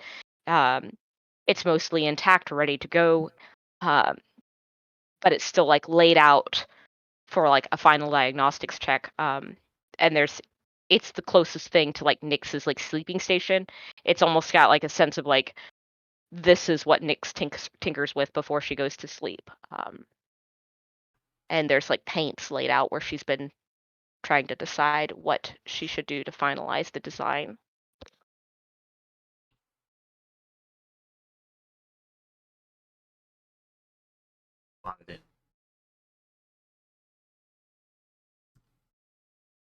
He looks at the robot. He says,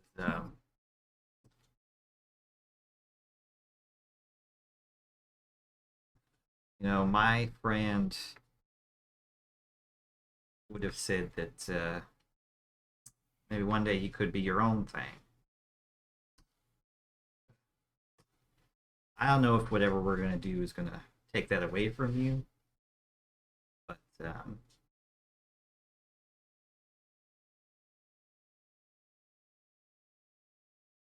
I hope that you feel like it's turning you into something more, not taking away what you could have been.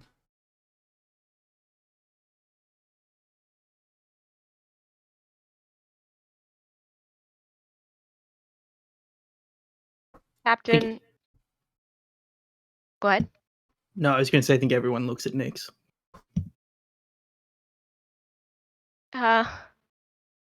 This, and she like pats her chest where she still has to take it out the chip.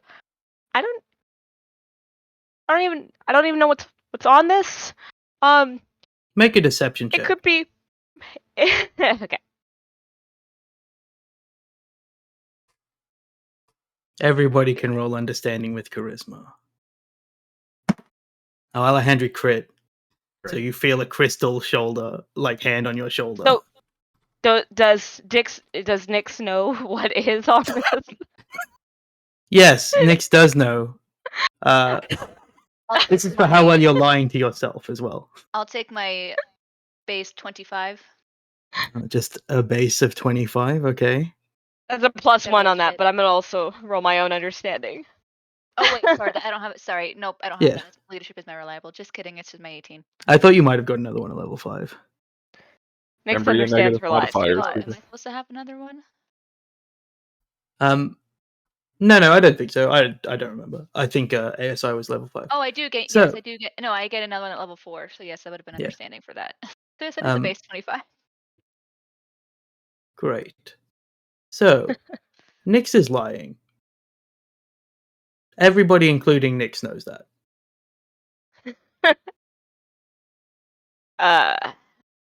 Nyx just kind of like, Captain, what if it? Doesn't matter. What if? It doesn't matter. It does matter. No, put it in. Even if it's not them, it's something. And if they don't like it, you can take it out. Nyx is like frowning at Valis slightly, but unsure how to explain what they mean, and then they turn to Alejandro and say, Okay. I'm. You're going to be very. Nobody's gonna like this, but I'm going to run diagnostics on what I've done with the software center before I plug this in. And I'm also. I wanna. And she's gonna think about making a backup. Like she wants to double it because she is afraid that by putting it into something untested, she might like fry the storage device itself. Sure. So she wants to run a backup before she does so. Sure, you went to the academy. That's deeply illegal. That's like an actual war crime, but you can do that if you like. You can't. Not allowed to back up AIs. Like, Take your time. Yeah, babe. she but you can do the she other knows it stuff. 100. War crimes. She knows Let's it. go. She knows it 100%. And she like looks at the others like she's expecting somebody to challenge her. While she. Did you say out Oh, loud sorry. you're going to make a backup? Yeah. Okay. Well, Is there- she said is there she like was. a Yeah. is there like a rule, or is it just like everyone knows that's illegal? Kid, you've quoted legal like statutes at me, so you can know. Lucira, you also know. Valis, I will leave it up to you. You can make an imperial law if you don't innately know. Lucira will say, I think it doesn't matter if he knows or not. Yeah. take the time, Nix. Run the diagnostics. Nyx does so, and as she does, she settles down. You all see her moving automatically through things. She barely has to look to grab the wires that she needs. And she even like settles into her hammock as she waits. The diagnostic is run very quickly over a very powerful smart slab. It's maybe 120 seconds. With the like most intense diagnostic, because you've also already definitely run a diagnostic on this thing every other time you've worked on it. Yeah, like every time she touches it, but she's not going to try to put her best friend in an untested computer.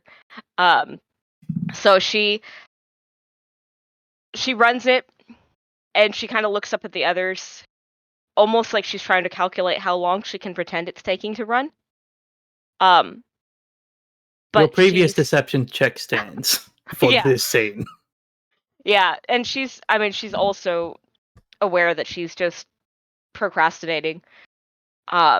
So she is going to go ahead and she's got a little slot already made that she's cut out for the for whatever chip of programming she had to run out. And she goes, as she turns the bot first on and then loads the data, she says, well, to be fair, I always meant this for 3FL, so it's just a question. You put the thing in and then you turned it on? Mm-hmm. You don't need to do anything else. 3FL. Your eyes open.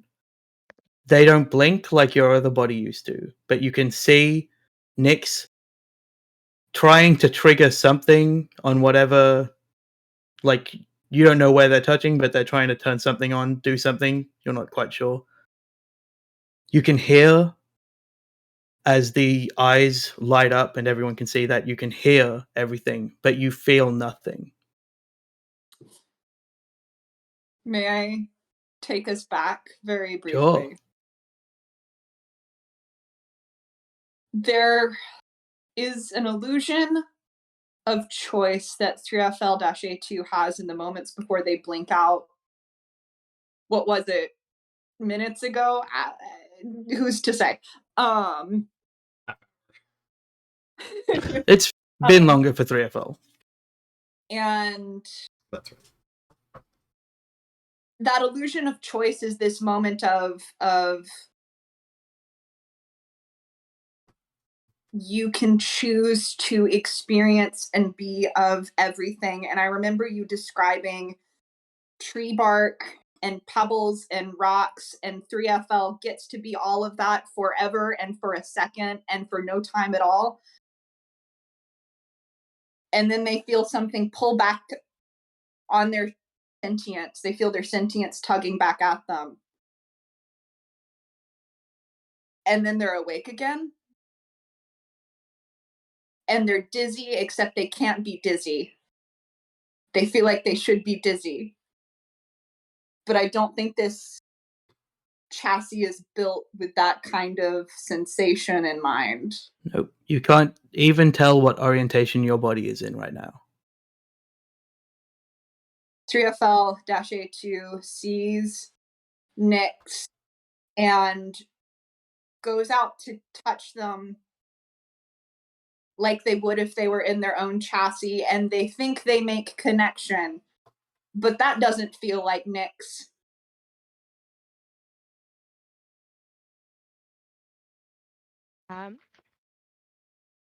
Can 3FL hear Nyx? Can we Are you see asking them? that?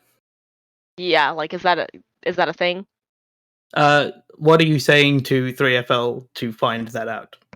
Nyx is not like realizing, I think, yet that 3FL is fully active in the way that they are, since they can't give a physical response. So Nyx is still like talking to the crew / the chassis that she's starting up.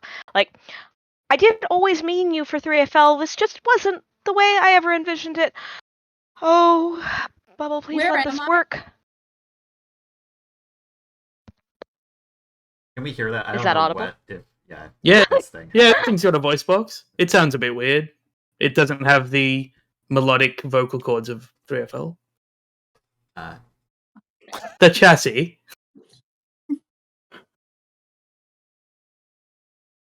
we're in Where? we're in engineering. You are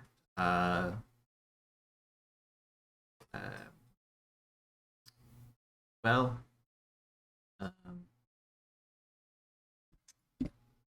You're in that backup bot. Can I ask what your name is?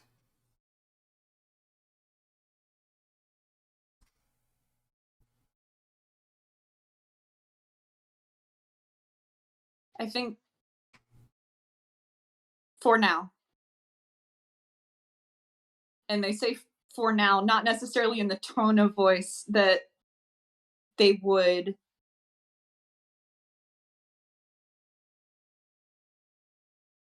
before, because their vocal box is a different vocal box now. But it's the same for now that they would present whenever they had changed names previously.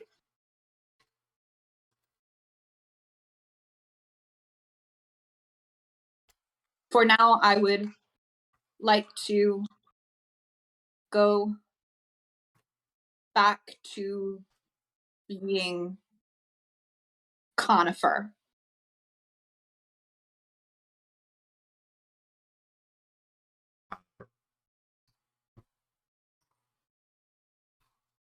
Nyx just slowly lets her forehead, she's kind of above, so like whenever she lets her forehead rest against the bot's forehead, it's like upside down.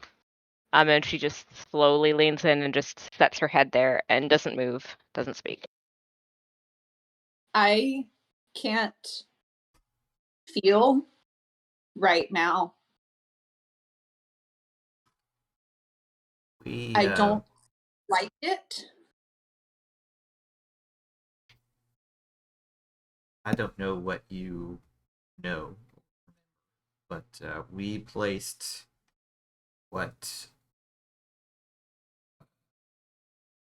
we found of your old chassis into the IDS variant maintenance spot. I told Nyx to do it.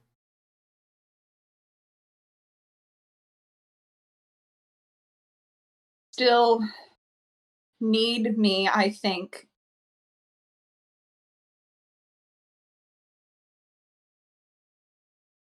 I can't be of good service like this currently.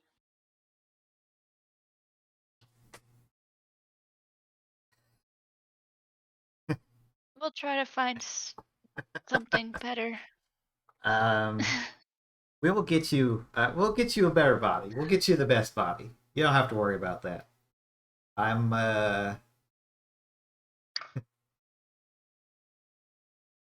Well, I didn't know what was going to happen. Maybe that was all just music that you had uploaded. For we will get you everybody that you.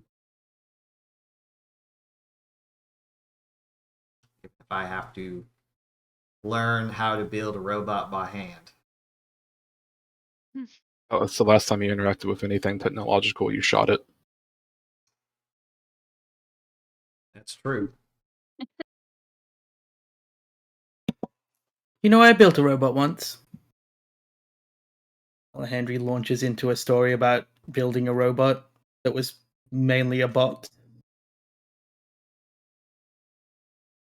I am sorry to interrupt this story.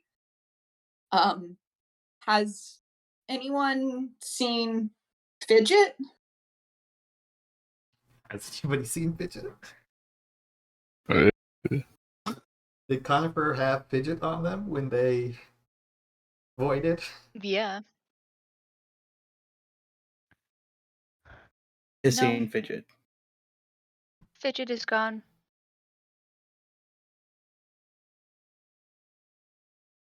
I'm sorry. Fidget was a devourer of everything except one thing. And I think they get to be of everything if they just went through the same thing that I did. 3FL is also like you can't, or Conifer is trying to grab onto this sensation. You don't necessarily get to see this, but Conifer is trying to grab onto the sensation that they had just experienced in this timelessness. Maybe one day we can try it all again, but this is good for now. For now. I have a question for you, Kristen. Mhm. Do you want to remember the end of your previous life? Or do you want to hold the sensation of being part of everything?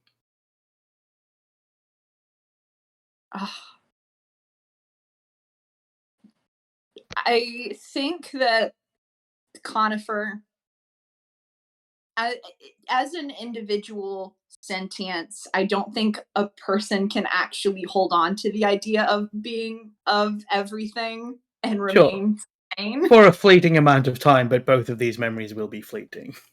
So it's which one you would like to have. Which one do I, the player, want versus which No, which one? If in that moment of waking, Conifer had to grasp for one, and one is the truth of their last moment, and one is the feeling of everything, which did they grasp for? That was a better way to ask that question. Okay. Feeling of everything, 100%. Great. Fantastic.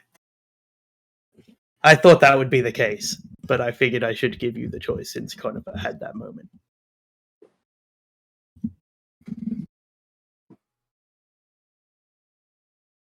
I feel...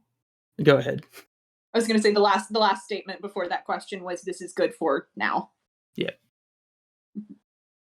I feel like there might be a slight fade to black here, as everybody, I guess, comes to terms with, that's a bad term for what's happening, but everybody finds acceptance. Finds acceptance and is just done for a bit.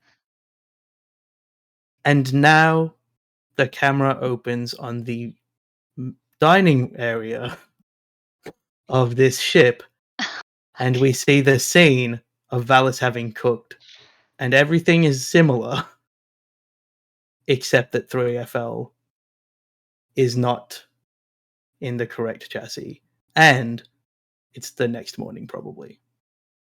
Unless anybody has something to do before you all pass out from immense trauma. I think Valis, you are the one that has the most acceptable energy left. Yeah. The rest of you, 3FL also doesn't sleep anymore. I think doesn't need to charge. I would cut to where would Thiago and Karas be?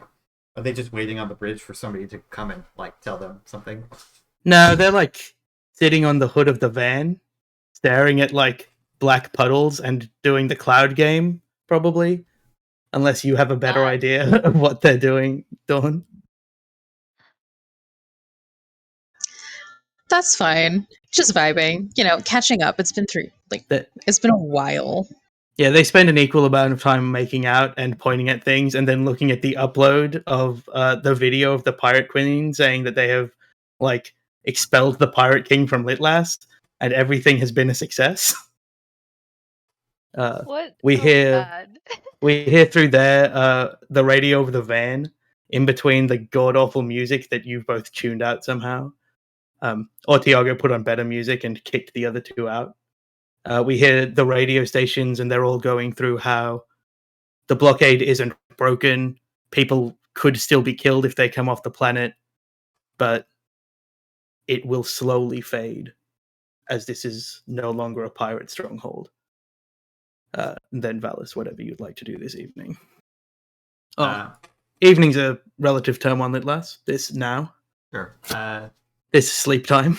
We kind of hear the boots as Valis kind of walks onto frame from off camera, like as the camera faces Paris and Tiago on the van.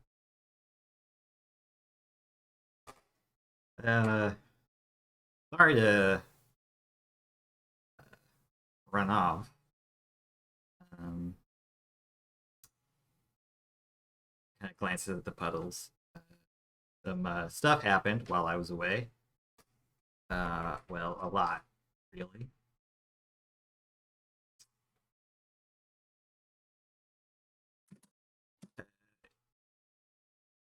You guys know where we could find a roboticist? Science Expo. Tiago points. Yeah, there's a science expo. It's literally been everywhere. Right. Well, specifically in one area. It's been one of two things I keep hearing about. And the jazz expo. There's a jazz expo. Well, yeah, festival. People are really excited about that for some reason.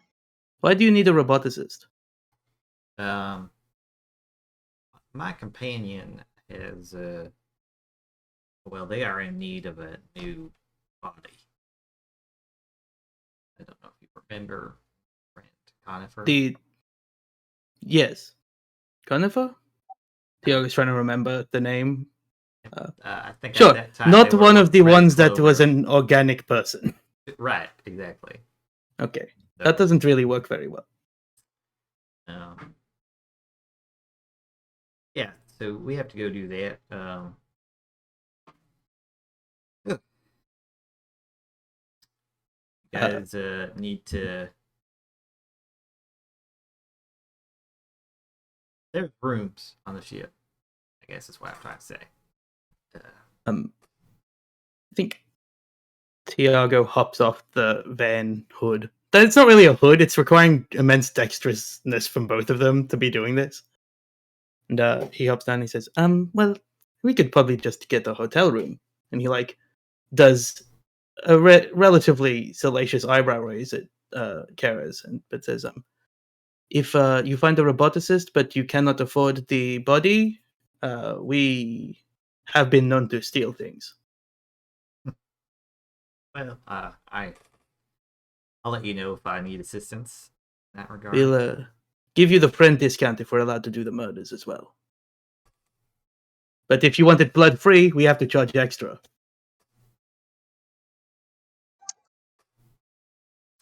I'm not helpful in that area. I'll let you know. He puts a hand on your shoulder and says, I hope everything works out. Yeah. There's just one other thing I wanted to ask you about. What do you know about gods? And I would like there to be a hard cut there. Sure. There will be a hard cut there. As we go to the next day, barring one scene, as one of you sleeps. Lucira you toss and you turn restlessly throughout the night. It takes you longer than normal to sleep for reasons that may be just what has been happening. But there is an itch behind your eye that it's not going to be super Igor, Charlie. I saw your reaction. There's an itch of change behind your eye as you go to sleep. And I would like, I guess Andrew has to stay for the stream. I can take But my I headphones kind off. of, yeah, I want everybody else to leave, except for Dawn. You can stay as a guest. Well, probably everybody should deafen. Would be the easiest Everyone- way to do this. Everyone deafen yourselves. That's a good way to do it. You can all stay on. You can watch Maddie's reaction. But please all deafen yourselves. Okay, great. Charlie's full dead.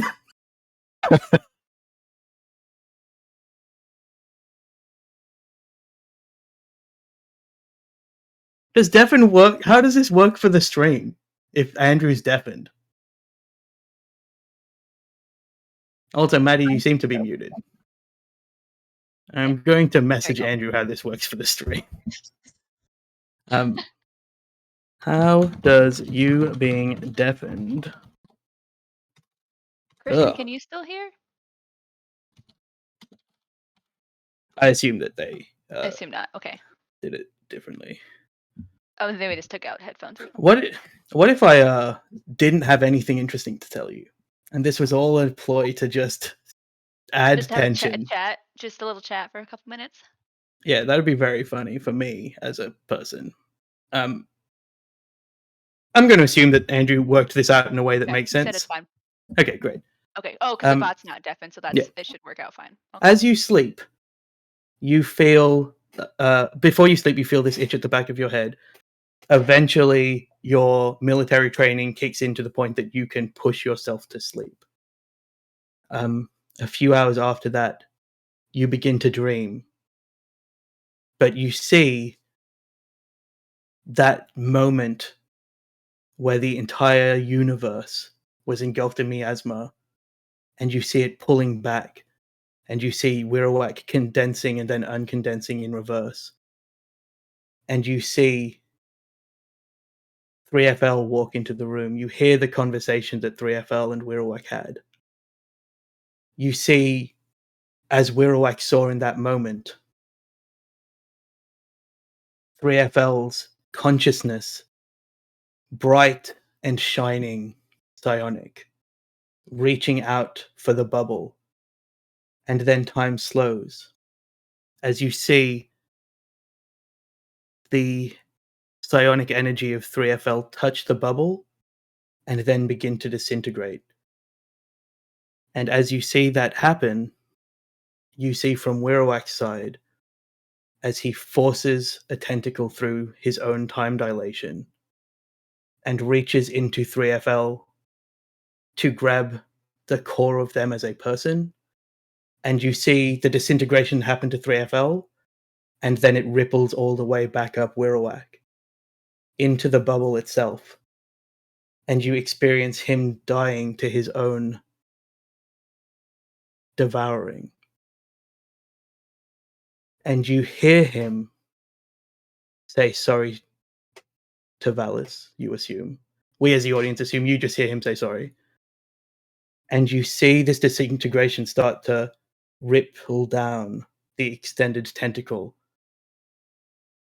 And in a moment of pure godly force, he severs his own tentacle to protect that last bit of 3FL. And you hear the anguish that Nyx took for sorrow to be the anguish of a god dying. You wake with the start, your body aching. You still regain one condition as you wake up. But you start to blink, and your eye, while still not great, feels more normal, and you start to see a hazy, blurry room through it.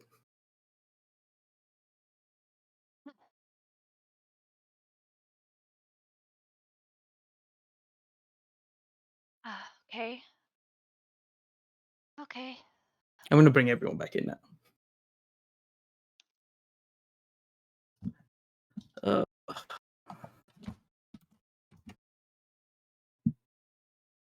Charlie always leaves the moment that people are meant to come back.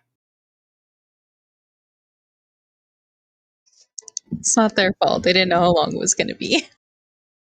That's true.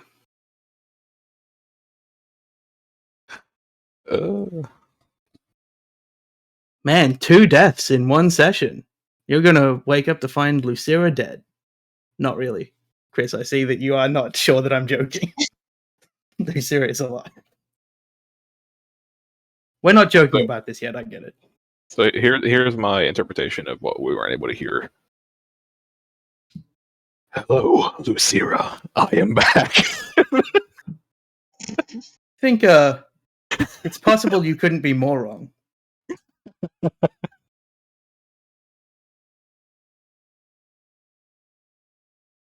Welcome back, Well, I'm everyone. back to Kristen. -5 condition. Yeah, you'll start to feel better during the day now that is not the case anymore. I was looking at the stream, so there was a delay in when it was like, oh, it's time to undeafen. Yeah, that's all right. So we as the audience see Lucira waking up in a sweat, feeling achy, but feeling better than you did the day before.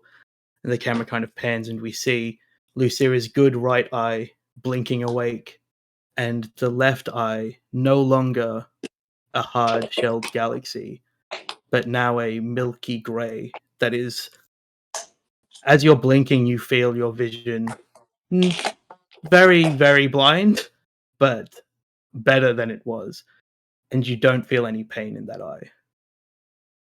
Okay. Everybody else wakes up normally. 3FL, you don't need to sleep and cannot sleep. Cool. So You'd have to ask Just- Nix to turn you off. just to recap, so this all leads to the breakfast table. Yeah, you all come down to breakfast. Oh, maybe Lucira is very late this time. Yes. He takes a very long shower. Oh, and in this version of the world, Thana and Tiago are at a hotel somewhere. Stoning. But, well, maybe. I was going to say berating a busboy about something, but sure, probably. Maybe they're Just doing had to both. kill the emotional just had to kill Both the at the same emotion time. there. Yeah. That's a Not good at the- choice. Not at the same time. On Leave the phone. busboy alone. All right. He's doing his best. Valis, while you were cooking, you heard the same radio things about the blockade not being broken yet, but it's just a matter of time. You probably heard excerpts from Dana claiming to be the pirate queen who had chased the pirate king away. Kind of like is doing some flipping of pancakes or pancake equivalent things. They're like a red color, like a red grain of some kind. Not a green grain. No, not a green grain, a red grain. Could have got more Nyx trauma in. This galaxy is just Christmas coded. Yeah, they're red velvet pancakes, but it's like actually a plant called red velvet. Yeah. It's kind of like listening to the news. Who walks in first? I will give the option to 3FL first because you would just probably know that somebody is up. But if 3FL doesn't take it, Alejandro can't sleep anymore either. Yes. So maybe Conifer. I think Conifer walks. Conifer thinks Conifer is the person walking in first. Oh, you roll. You have a wheel. I think Rolls in first. I think canonically they have wheels. I thought they were floating bots. No, am I misremembering? No. Yeah. Oh, I thought they I had don't wheel. think they. I think they have a wheel, a single wheel. Locomotes in a little bit shakily. or giving the appearance of locomoting shakily, but doesn't necessarily, I think, feel like they are tipping in any particular way, but maybe hits the door frame on their way in. Yep, that is all accurate to your experience of It's, using your one wheel. it's just the Roomba that hasn't fully scanned the room. Kind of like, flipping another pancake. Hey, Connie. Vice. I like that. Vice Captain Valis, welcome back. I didn't say that yesterday. A lot was happening. Yeah. I think like he looks up in that way that I think most of at least the or not sentient but biological people do. Like when they go to talk to Teresa, there's like a subtle look up, as though at least Valis I think does that. But he like pauses and doesn't ask the question. And he says, I think it's actually just Captain. Captain, that suits you much better than the previous, by my estimations. Did I ever tell you my mom was a botanist? She was the head botanist actually on the Canto. Fascinating. We haven't talked about that. I'm shocked it hadn't come up. What was her specialty? She worked a lot with hydroponics, vertical farming. Mostly with food production. But we always had a lot of plants, in our suite growing up. Different kinds of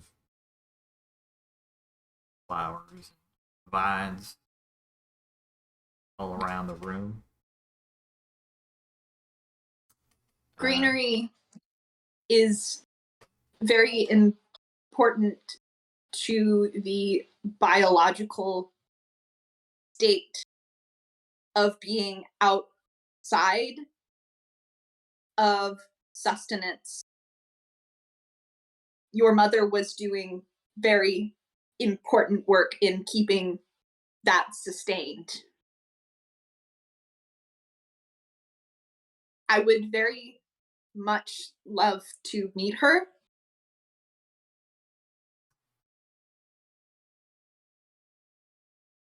Yeah, I haven't been back in almost a decade, maybe more.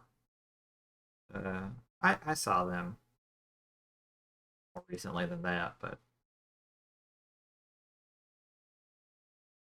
Why haven't you been back? How is Valis reading on his face right now? make an understanding check. Again, base level's going to be a 21, so do with that as you will. Well, Valis is an undercover person who frequently wears a different face. So What was I typing that I needed my caps lock on? I don't know. I will make an opposed roll. An opposed to.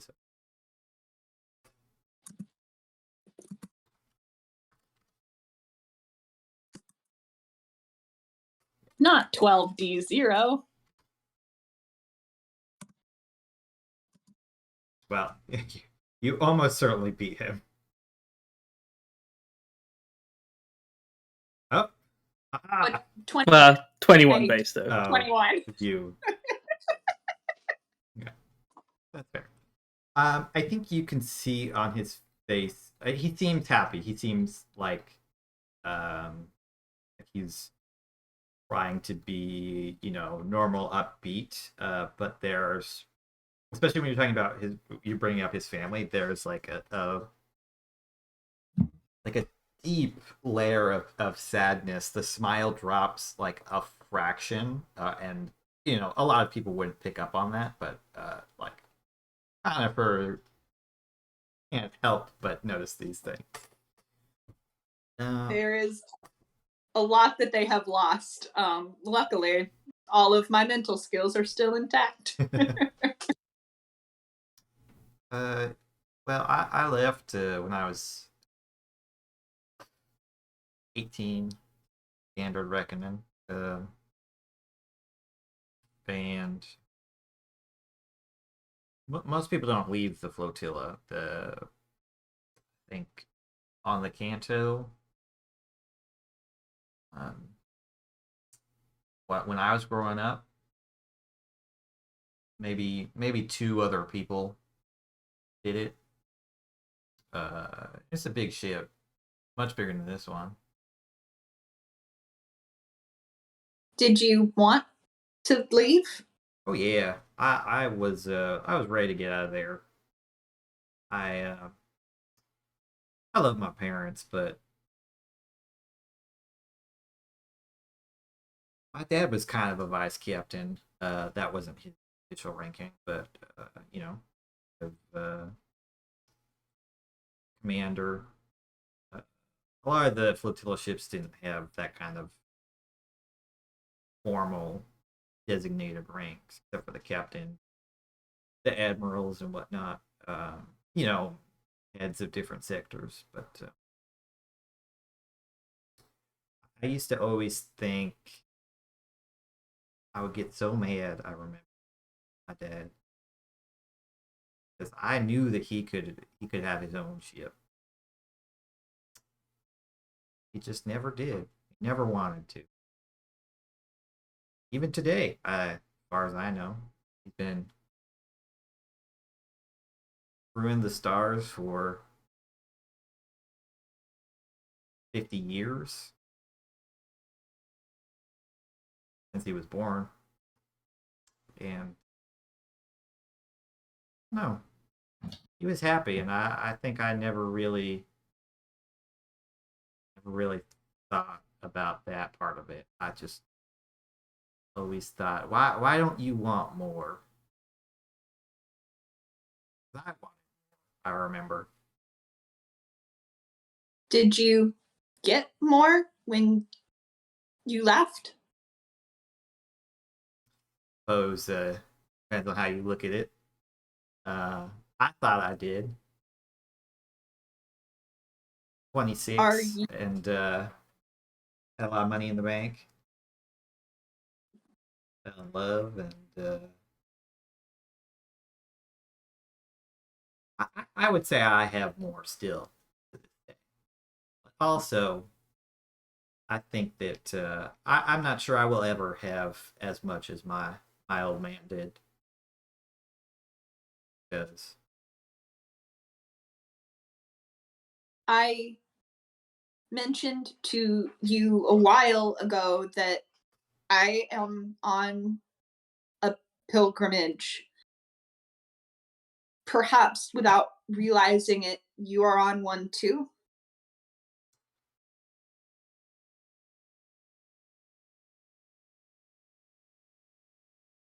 yeah, I suppose so. Thank you for sharing this with me. If you ever want to talk more or connect with your family again,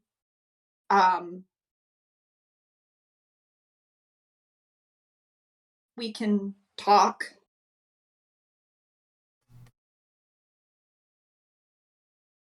Yeah, yeah, I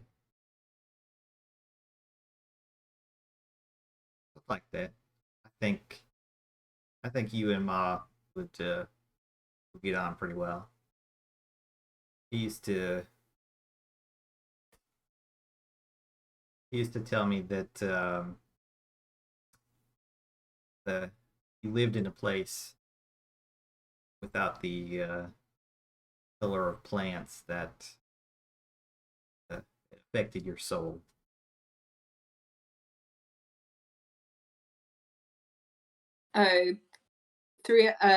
Conifer. Okay, Conifer.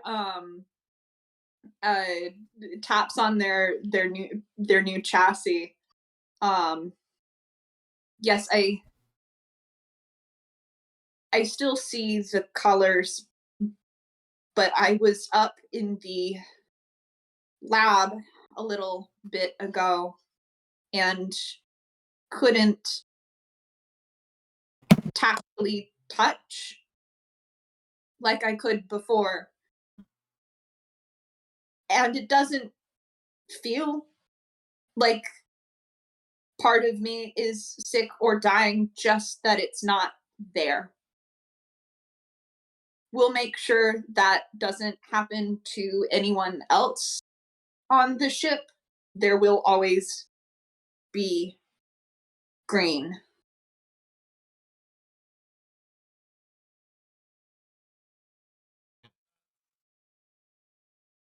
I think at least Valis is happy to just flip pancakes while they are together. While Valis is flipping pancakes, Conifer is certainly looking longingly at them because they didn't ever need to eat before, but now they can't. They're not going to bring that up, though. Hello, Conifer, please make me a willpower save. Also, Nyx, please make me a willpower save. Okay. Cool.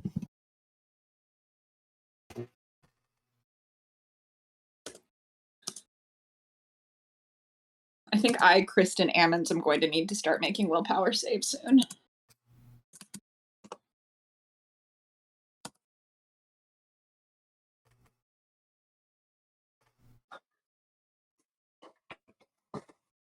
This is an interesting one. Charlie, you're so bad at willpower saves.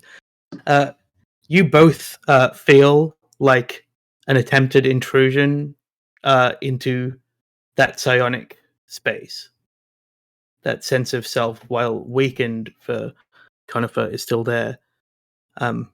Neither of you have the power to stop it, and you both hear, but 3FL in particular, because you're the one that is awake, you're feeling this almost as a dream, Nyx. You hear, I'm stuck in this. I'm stuck somewhere.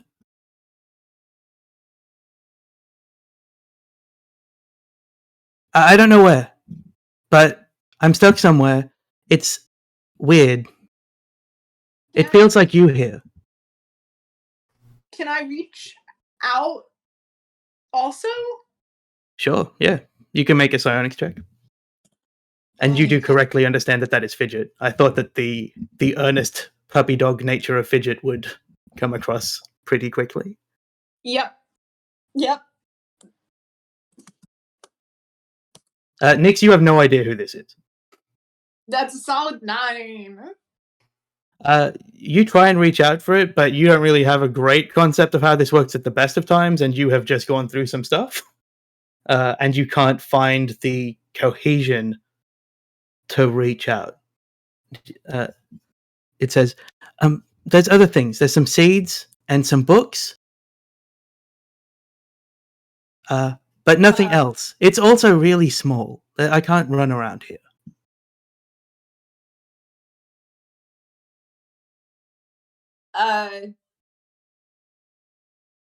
Conifer, I think, at this point, slips and falls, and they don't experience the crash, but they know that they have fallen because the world is all of a sudden on its side. Yeah, you see Valis, you see 3FL essentially do a comedic pratfall off one wheel. The audience sees it as a very funny thing. You just see it as a change in perspective. And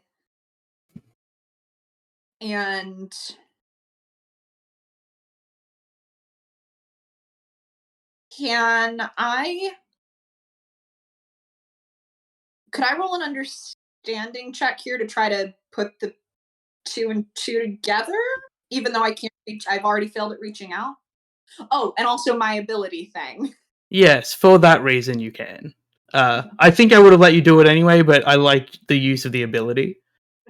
So yeah, you make a understanding wisdom check, so you can use your understanding ranks, because I think that makes sense for this.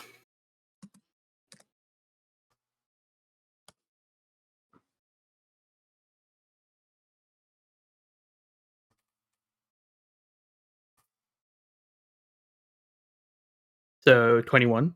Yes. You try and put things together, and the last memory you have is that sense of self before you completely broke apart. And you realize that mechanically that willpower save was not to save any part of yourself, but it was to save the things that mattered to you. And you put together that you created a psionic space and saved them in that. And if it was going to be anywhere on this ship, it could be literally anywhere that was important to you in the galaxy if it was like the last spurt of yourself. But if it was going to be on this ship, it would be in the room that I think to you still think Wirrawak is in. Because I'm not sure anybody mentioned that part of this to you. Okay. Conifer scrambles up as best they can. Ballas like helping to write them. Appreciated. Thank you. Could you I'm still getting used to the way I don't think they're quite hands work. Can you send a ping to Nyx on your smart slab? I need them here. Sure. And he's probably resting next to him, playing the news and whatnot. He picks it up and he quickly types. Nyx, Conifer is asking for you to assist them in the kitchen.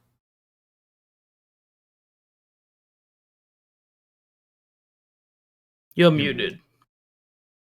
Like on Discord. Discord. I don't know why it did that. Nyx wakes up in that way that like she's instantly grouchy at Chips for no discernible reason. Looks at the smart slab, is still grouchy when she sees it's Ballas, and then reads Conifer, and immediately calms down. And she shambles out of bed to the kitchen. You can add the willpower advantage thing back to your character sheet. As Nyx approaches Conifer, she has this like sudden. Someone just feels more confident for some reason. Nyx, can we go to Wirrawak's space together? There's something that I think I need to find. I will explain on the way. Nyx immediately nods, but her fringe is fully displayed, very brightly colored, and she just keeps nodding. She's like, "Sure, that sounds great. Exactly what I, of course. Great thing to start the morning off with. Are those? Yeah. Yeah. It's literally happening right next to where you're flipping a pancake. He like starts for a second. Says, there isn't anything in that room anymore. Wirrawak, he's not there anymore.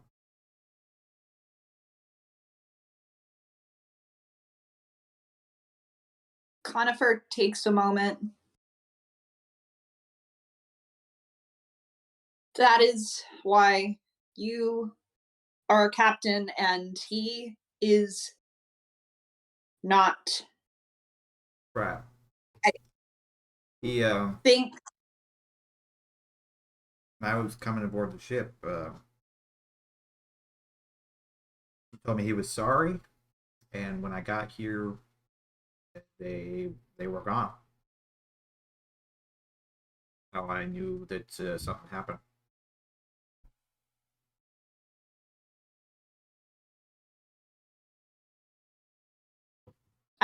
When I came into the room, I felt sadder than I have ever been in my entire life.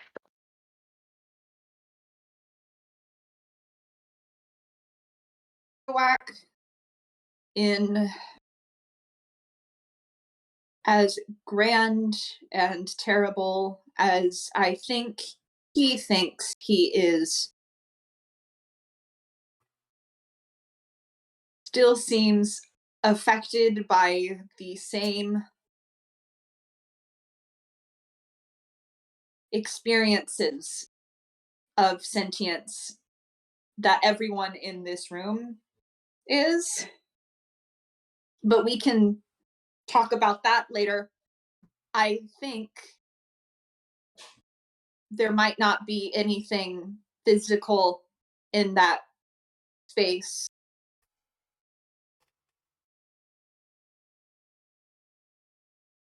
But there might be something in the psionic space that I created, and I would like to go investigate. But I need help.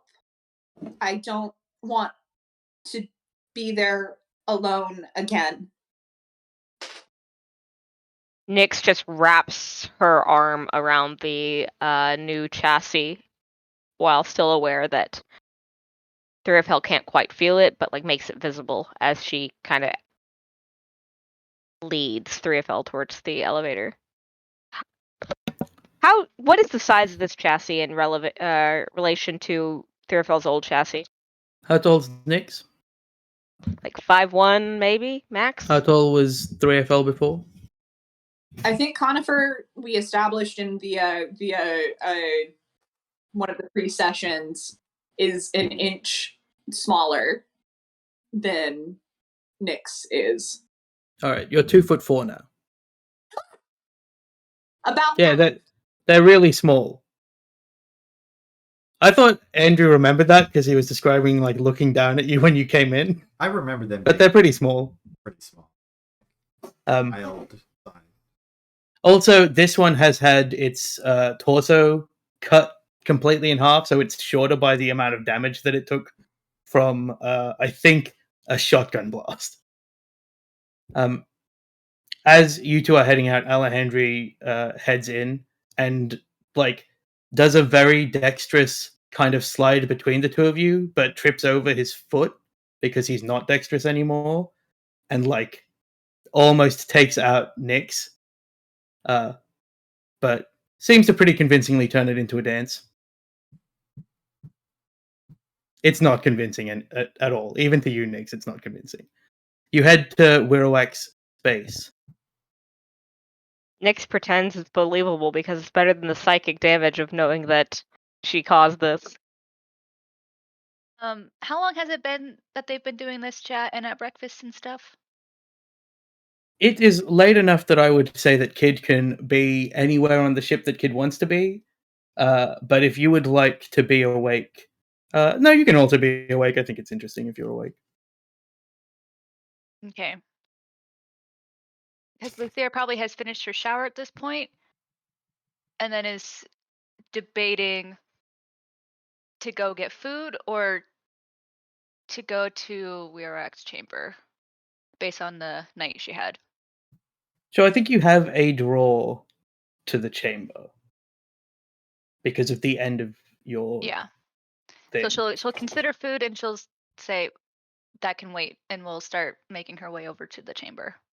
In that case, I think you get there less than a minute in advance, but I think as you walk in, it seems largely empty. But could you please make me a psionics check? Sure. The best stat, Lucira psionics. Hey, it's a +1. That's not bad. It's hard to get a 0. I have no ranks, so. Is it still a +1 with all your minuses? Condition only hits saves.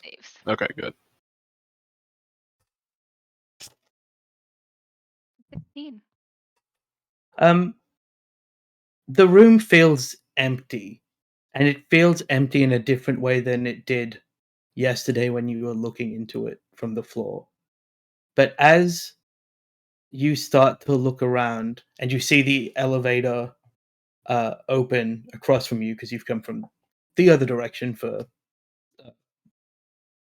cinematic reasons. As you see the elevator across from you open, and the very small little form now of Conifer and the frilled necked Nyx, in that space where your eyes don't focus in the room because you're focusing past it, you see a distortion of the same pile of things that you saw in your dream.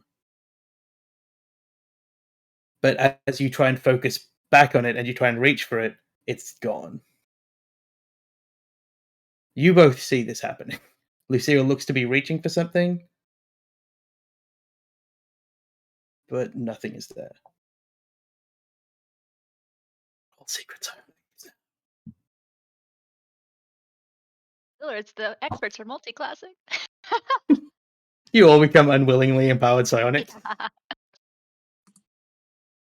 When you make a class, a subclass based around the idea that something bad happened to you, and then you put us through these 13 episodes. I didn't put not all of these things are me. Kristen! Some of these things are other people. Also, both of you make a psionic check as you're like looking at Lucira. Jack had promised us a beach day, Kristen. The sun was meant to rise. Oh my goddamn beach day.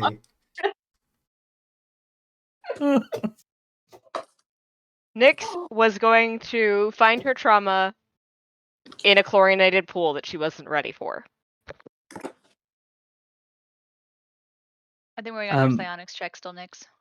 Yeah. As Nyx is making it, 3FL, you see Lucira's hand is passing through a small little bubble. But it's so familiar. It feels to you like the equivalent of home to 3FL. Whatever that feels like to Conifer, it feels like that. It feels like such a part that is undeniably Conifer. Nyx, what did you roll? Only a 32.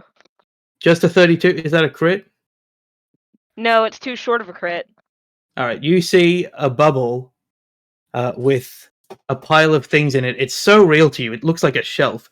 And on top of that shelf is a little approximation of a kind of conglomeration of the rest of the crew. So it has like the frill of Nyx. It's wearing a little suit. It's got like the armored shoulder pads of Lucira. It's got a different jacket tied around its waist like Kid does sometimes. And it's got the dreadlocks of Alejandri. Just kicking its legs furiously while sitting on this book like it's sitting on the edge of a cliff. But it looks up and rolls very badly, so it doesn't see you guys out of its psionic home. Nyx waves at the conglomerate avatar.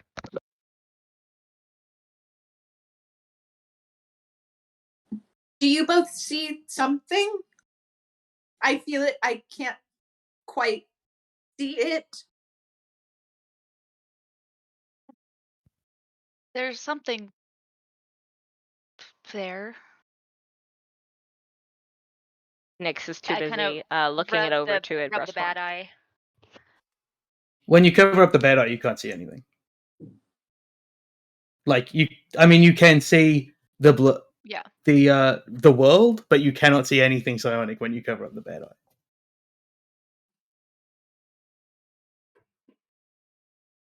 $3FL, as you Conifer, as you walk towards it, I'm so used to $3FL after so many sessions.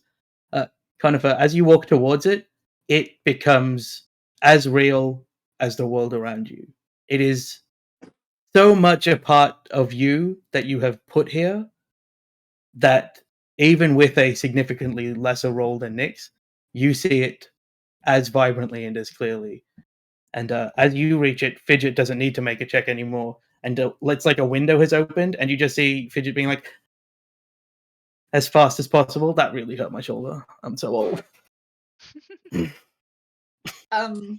What? Conifer, who's standing closer to Conifer right now? Nix. Conifer reaches out as if to grab Nix's hand, but is probably going to need you to complete that action if their hand is extended.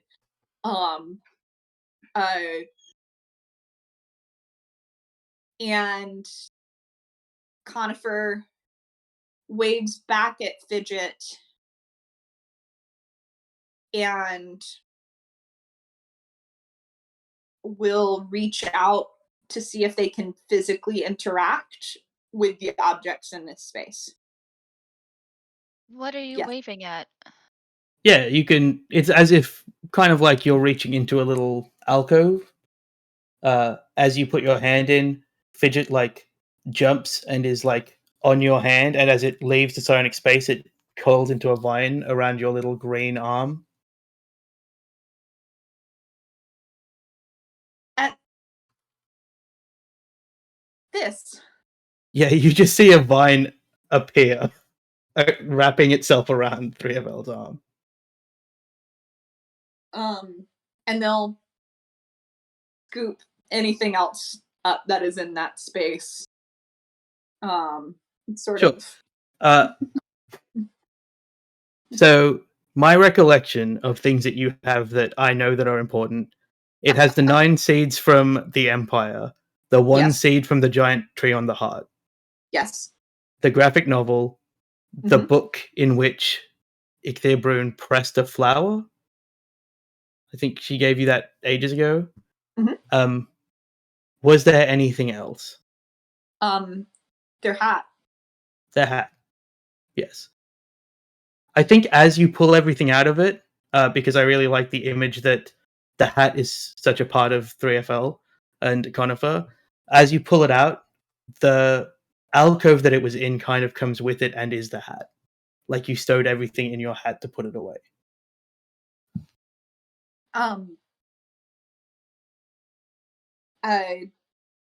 Conifer hands their hat to Lucira. I don't quite have enough spatial awareness to put it on my own head right now. Could you make sure that it gets there?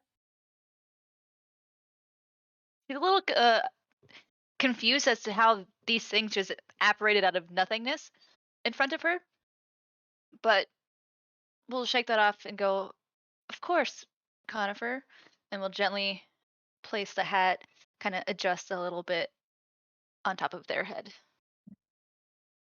Sorry, I'll fix it. I know I've there's I've got this really nice material that maybe, I mean, it's not going to help the perception thing, but, and Nyx is just like muttering to herself a series of apologies for how this body does not respond to you how your original chassis did.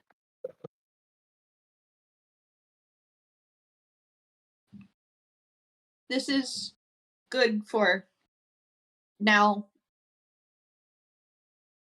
Thank you.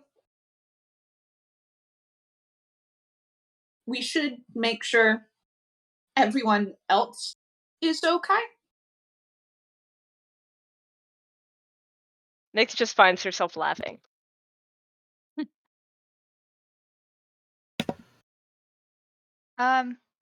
Conifer, what do you still wish to help heal others?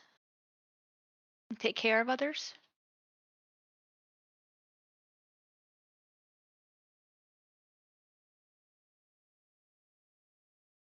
I don't see how anyone would ever not want to do that.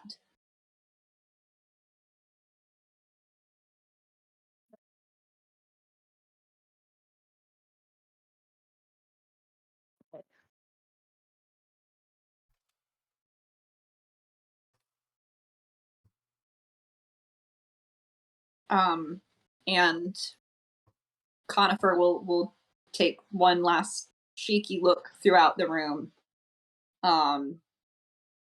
and while like trying to hold on to Nyx, will try to guide the group back out of this space.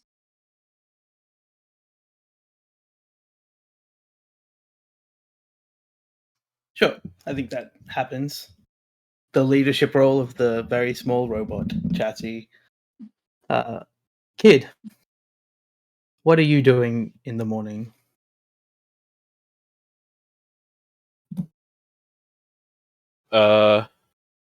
Kid probably woke up pretty early and spent a good amount of time just looking at their mural. But would eventually get up and would probably head over to Lucira's room. Though if she wasn't there, Kid would just probably wait a while by the door to see if she came back. I think you miss Lucira. Mm-hmm. And then Lucira's heading to the dining room. So, kind of depends how long you're willing to wait. Kid will wait for a little bit, but if she doesn't come by, then Kid will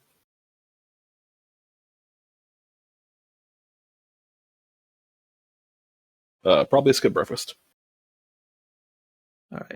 In that case, we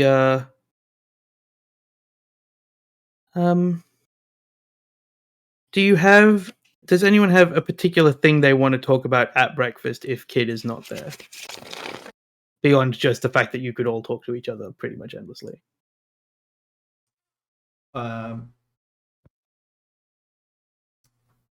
Yes, I would like to speak. Right. We will do that. And then we will, I think, end with Lucira running into Kid somewhere on the ship. And we'll start next session with that. Because that might take some time, and I have some stuff to do at the end of the session as well. You're all at breakfast except for Kid. Alice sets on the table a massive stack of pancakes. Just far too many pancakes for the number of people here. All of them, the red velvety color. And he sets down whatever kinds of. We don't have maple syrup. I imagine we have some kind of simple syrup, maple-y. There's some kind of syrup. Yeah, some kind of syrupy concoction. Spider based. Yeah, as all things are. There's nothing else. Just the pancakes. A big, at least for him, a enormous glass of milk sits in front of him as the others are kind of returning from Weirwax chamber. And he doesn't say anything at first, but he'll start to pass out.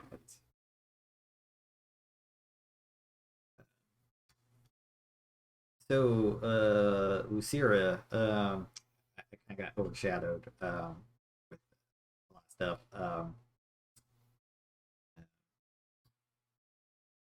What else did I miss? He stares at your right eye. Or is it left eye? Left eye. It's left. It's the same armor as the tattoo. Stares at your left eye. You a lot happened.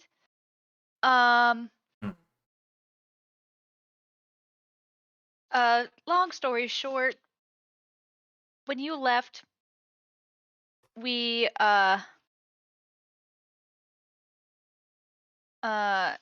decided to take a job just to go deliver a package somewhere, which involved having to camp overnight along the road. And then I got a ping on my smart slab that was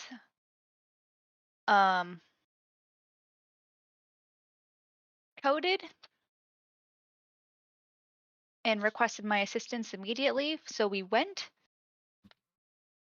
We got attacked by some bandits on the road, which is why Alejandre looks like he does, because he flew off the top of the car and Nick saved his life. Is Nyx here for this moment? This is at the table, right? Yeah, this is at the breakfast Yeah. table. Alejandro's nodding. Nyx is looking between Alejandre and Lucira. And it does not take an understanding check to know that she does not think this is an accurate representation of events. She can't get anything out except for a stutter while Lucira explains, but then she just like eats another pancake. But that's okay. Yep, so Nick saved his life, and then we kept going because I got another message about pirates trying to get inside of this station. And then this station is a listening station that's run by the Empire. And I got the ping because I am an Imperial agent. But we saved it and it's fine. But I also ran through a room that was on fire, and Kidron helped stop me from getting killed. Also, 3FL gave me something that was fantastic at the time. I still don't know what the heck happened, but it was great for that moment. Yep, I'm a night guard. And then so we saved that place. And then Nyx almost died at that same time. That was not good. But it's fine, I guess. And then we tried to come back here. And this just happened from the yesterday. I was about to get shot, and I think Wirac protected me, but then it did that. And then last night I had a really weird dream. Yeah, that's what you missed. Alejandro has had his hand up for a while, since before the Alejandro nearly died thing. And it's like, did you mention that Conifer got stuck under a rock? Oh, that happened while we were on the camping overnight bit.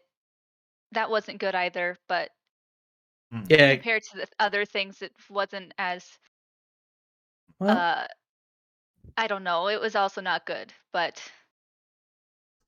it was very funny. Also, yeah. Nyx killed like 95% of me, but saved 100% of me. So maths is in their favor. And Nyx I just don't like know what's pushes away happening her with this bowl. eye. Um, But I can't. And as like Lucia tries to take a bite of pancake, and she kind of her depth perception's off, so she misses. She has to stab it like twice to try to actually get the pancake on the fork before she can eat it. Chris, Chris, no. that's not okay. That's the best mime I've ever seen in this game. Does the Dallas know what the night guard is? Like how I think this came up beforehand. You How grew up in common is it? Imperial space, Yeah, I mean kind of. and you've been in a PMC. Yes. I think you've heard of there being like essentially an MI6 of the Empire, who just wander around, essentially being a lot of the time tax auditors for businesses, because that's the nature of the Empire. Sure. But yeah, you've heard of Night Guards because you're just in that kind of sphere a little bit as well. I don't have any Imperial, so I wasn't sure. If it's not a thing that everybody would know, then No, I think someone with no Imperial wouldn't know it, but Valis does because of your I mean, history. I still got like +2 to 3. Yeah. I see. Let's see. Um, D- I- Captain, do you really see? Because I was here, I was here for all of it, and I don't think I see. how did you save Alejandro? Just what was the logistics of that? He was flying off a car. No, Oh, no, Flying off the knocked. road. I knocked him off of the roof, and she like spits a glare at Alejandro because he got up there without telling anybody. He has And a then I stoic crystal face. caught him. I caught Alejandro with my I caught him with my mind, Captain. You've also heard of psionics. They're not so uncommon that Nyx Yeah, needs yeah. to be hiding it. I feel like I said that to everybody when they asked. Is this? They also have a very popular Fast and Furious style franchise, by the way. I have to ask: is this a new ability? Have you gained this in recent days? Can you define recent, Captain? Last couple months. Then that's no, Captain. I see. All right. I yeah. Just like eats another bite of pancake. Lucira, I'll be frank, I don't know what's going on with that eye thing. But my job went fine. I infiltrated without a hitch. Up until the point where somebody else started attacking the Pirate King who we were supposed to assassinate. It was going great.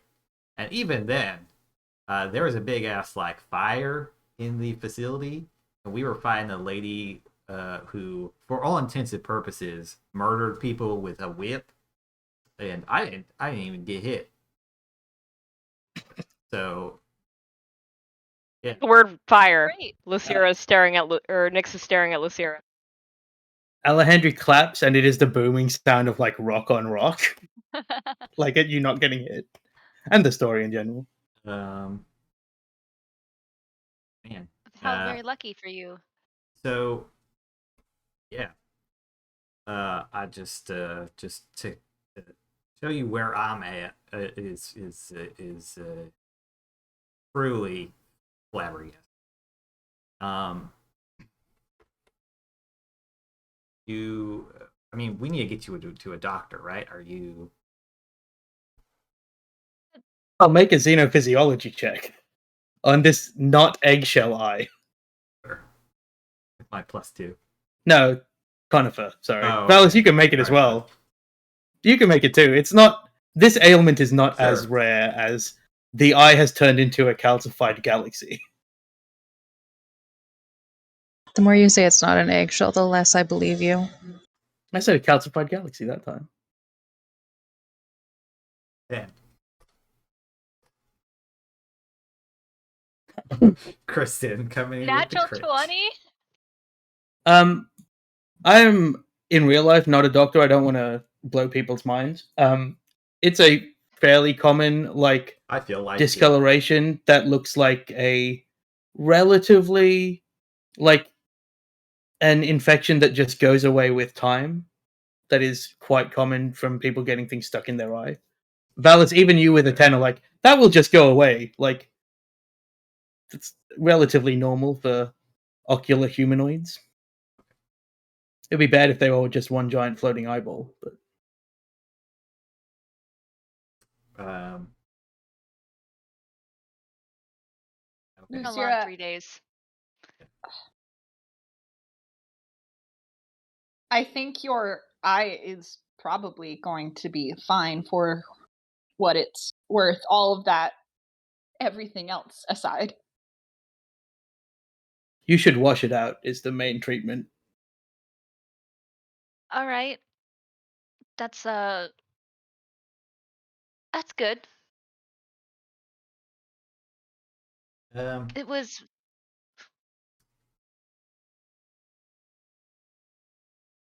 we can talk more about stuff later. I have questions for you, Zero.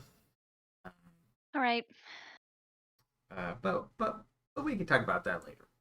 Just two of us. For now, let's we need Where's to go Kid to at? what is Kid at? Teresa. Lucira's going to be doing reverse performance reviews for a week, where people come and review Lucira's performance. Teresa, could you tell me, has Kid left their room by chance? Yes, they have left their room. Teresa, if Kid is like kind of dead but not really dead, can you just lead with that this time, please? Kid is not dead. Kid is on the ship, but for privacy reasons, I cannot tell you where Kid is. Great.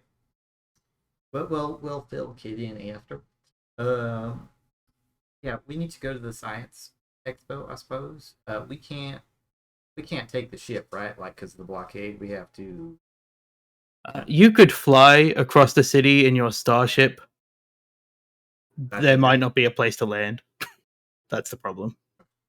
Also, I will note, you don't have a faster than light engine.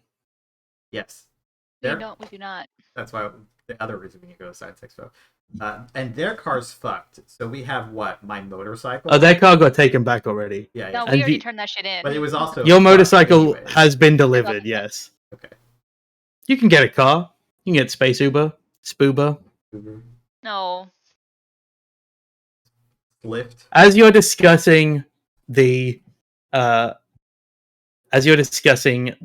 method of transport, we flash forward a bit because we don't need to see that happen on screen. You can get there, that's fine. We flash forward a bit to Lucira's angle down a corridor, probably towards the rooms, and we just see Kid in the corner of that, and we fade to black. The scene opens. Shall I do first? The scene opens in Alejandro's room. He's using the intergalactic transmitter that you got from the third branch. That Nyx did and then gave to him. And we see at the other end a crystal woman. He is shirtless. He's wearing pants, but the woman is also shirtless and just wearing pants. And she says, "Oh, Alejandro, you look terrible. That is not right. Can you feel it happening already?" And he nods and says, "Yeah, I can feel it. I did a job, and someone will be coming to look at Marie. I might not make it back, but she will hopefully have something to look forward to." And we cut from the kind of the room on the ship, the still unnamed ship, through the kind of hologram to the other side, where she's looking at a holographic, smashed up version of her son.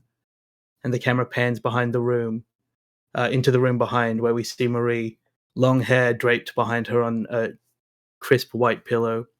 And she's writing in a book, and she's drawing pictures of Zyria doing like Zyria's signature move, some wrestling things. We cut from that. We see a man wearing black, like almost priest robes with red lines all the way down it. We see him look as this wave of black comes towards him and watch as it goes past, unaffected.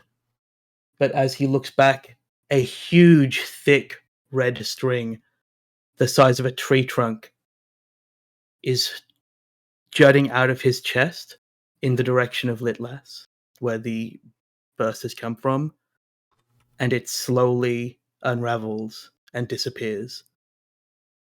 He turns, presses a button on his desk. His desk is black and covered in red. They have a particular aesthetic. He presses a button.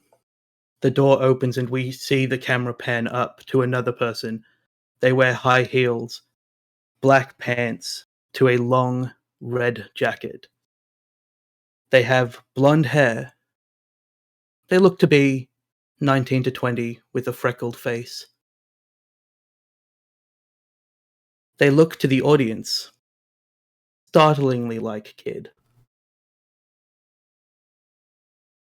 And the man says, the man in red who just had a thread disintegrate out of his chest says, well, it seems like things have changed. The godling is gone.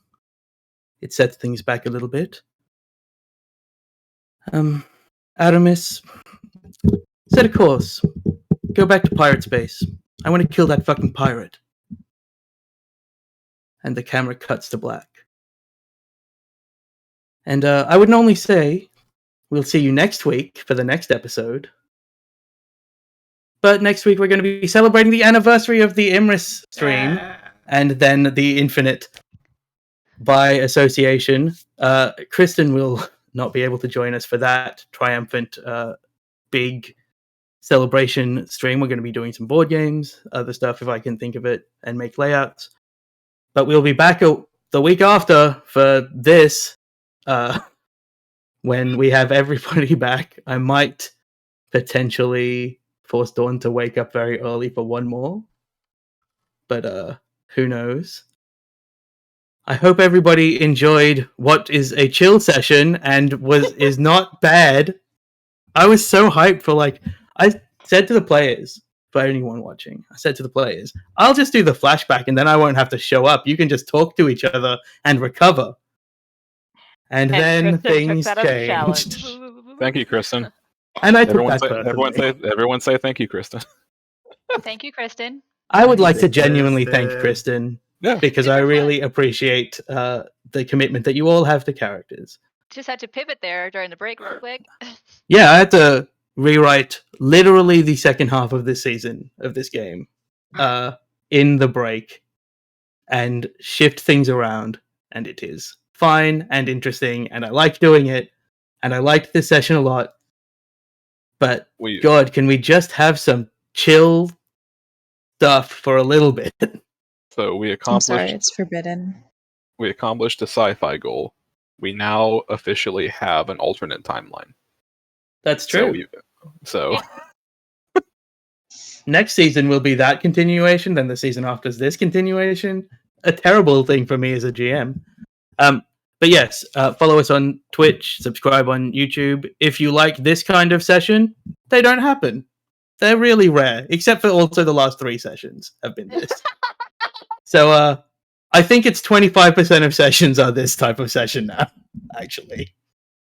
Man, I miss when Kid blew stuff up, and that was like a big thing. Big thing. I hope the players enjoyed it. Dawn, thank you for guesting with us for one session and then watching a second session. If you don't come back for a third one, which would be fine, but I'll have to work some stuff out. Everybody, feel free to tune in next week. We're going to start at the same time as this game always does, but we're going to go for 8 hours. We're going to do a bunch of stuff. It will be fun. There will be people from both games. There will be people that have guested in some capacity as well. Does anyone have anything else to plug? Register So to I vote. was a production. Yes, I Yeah, vote. vote, guys. Yeah, everyone go vote. I don't know. The show I got to be a production assistant on this last February premieres tomorrow on YouTube. Shipwreck Comedy. Go watch it. It's going to be super great. What's the name Episodes of will the drop show? weekly on Mondays. Headless, a Sleepy Hollow story. There you go. You heard it here. Maybe not first, but Well, we you did heard it here. plug it last week. Yes. All right. Thank you so much. I appreciate all of you as players. I don't think I've ever run for a group that would be able to handle the last 3 sessions, let alone this session. So thank you very much for being such a fantastic group. All right, bye now. Everyone start doing the wave thing. I hurt my shoulder. I can't do it. I can do this hand.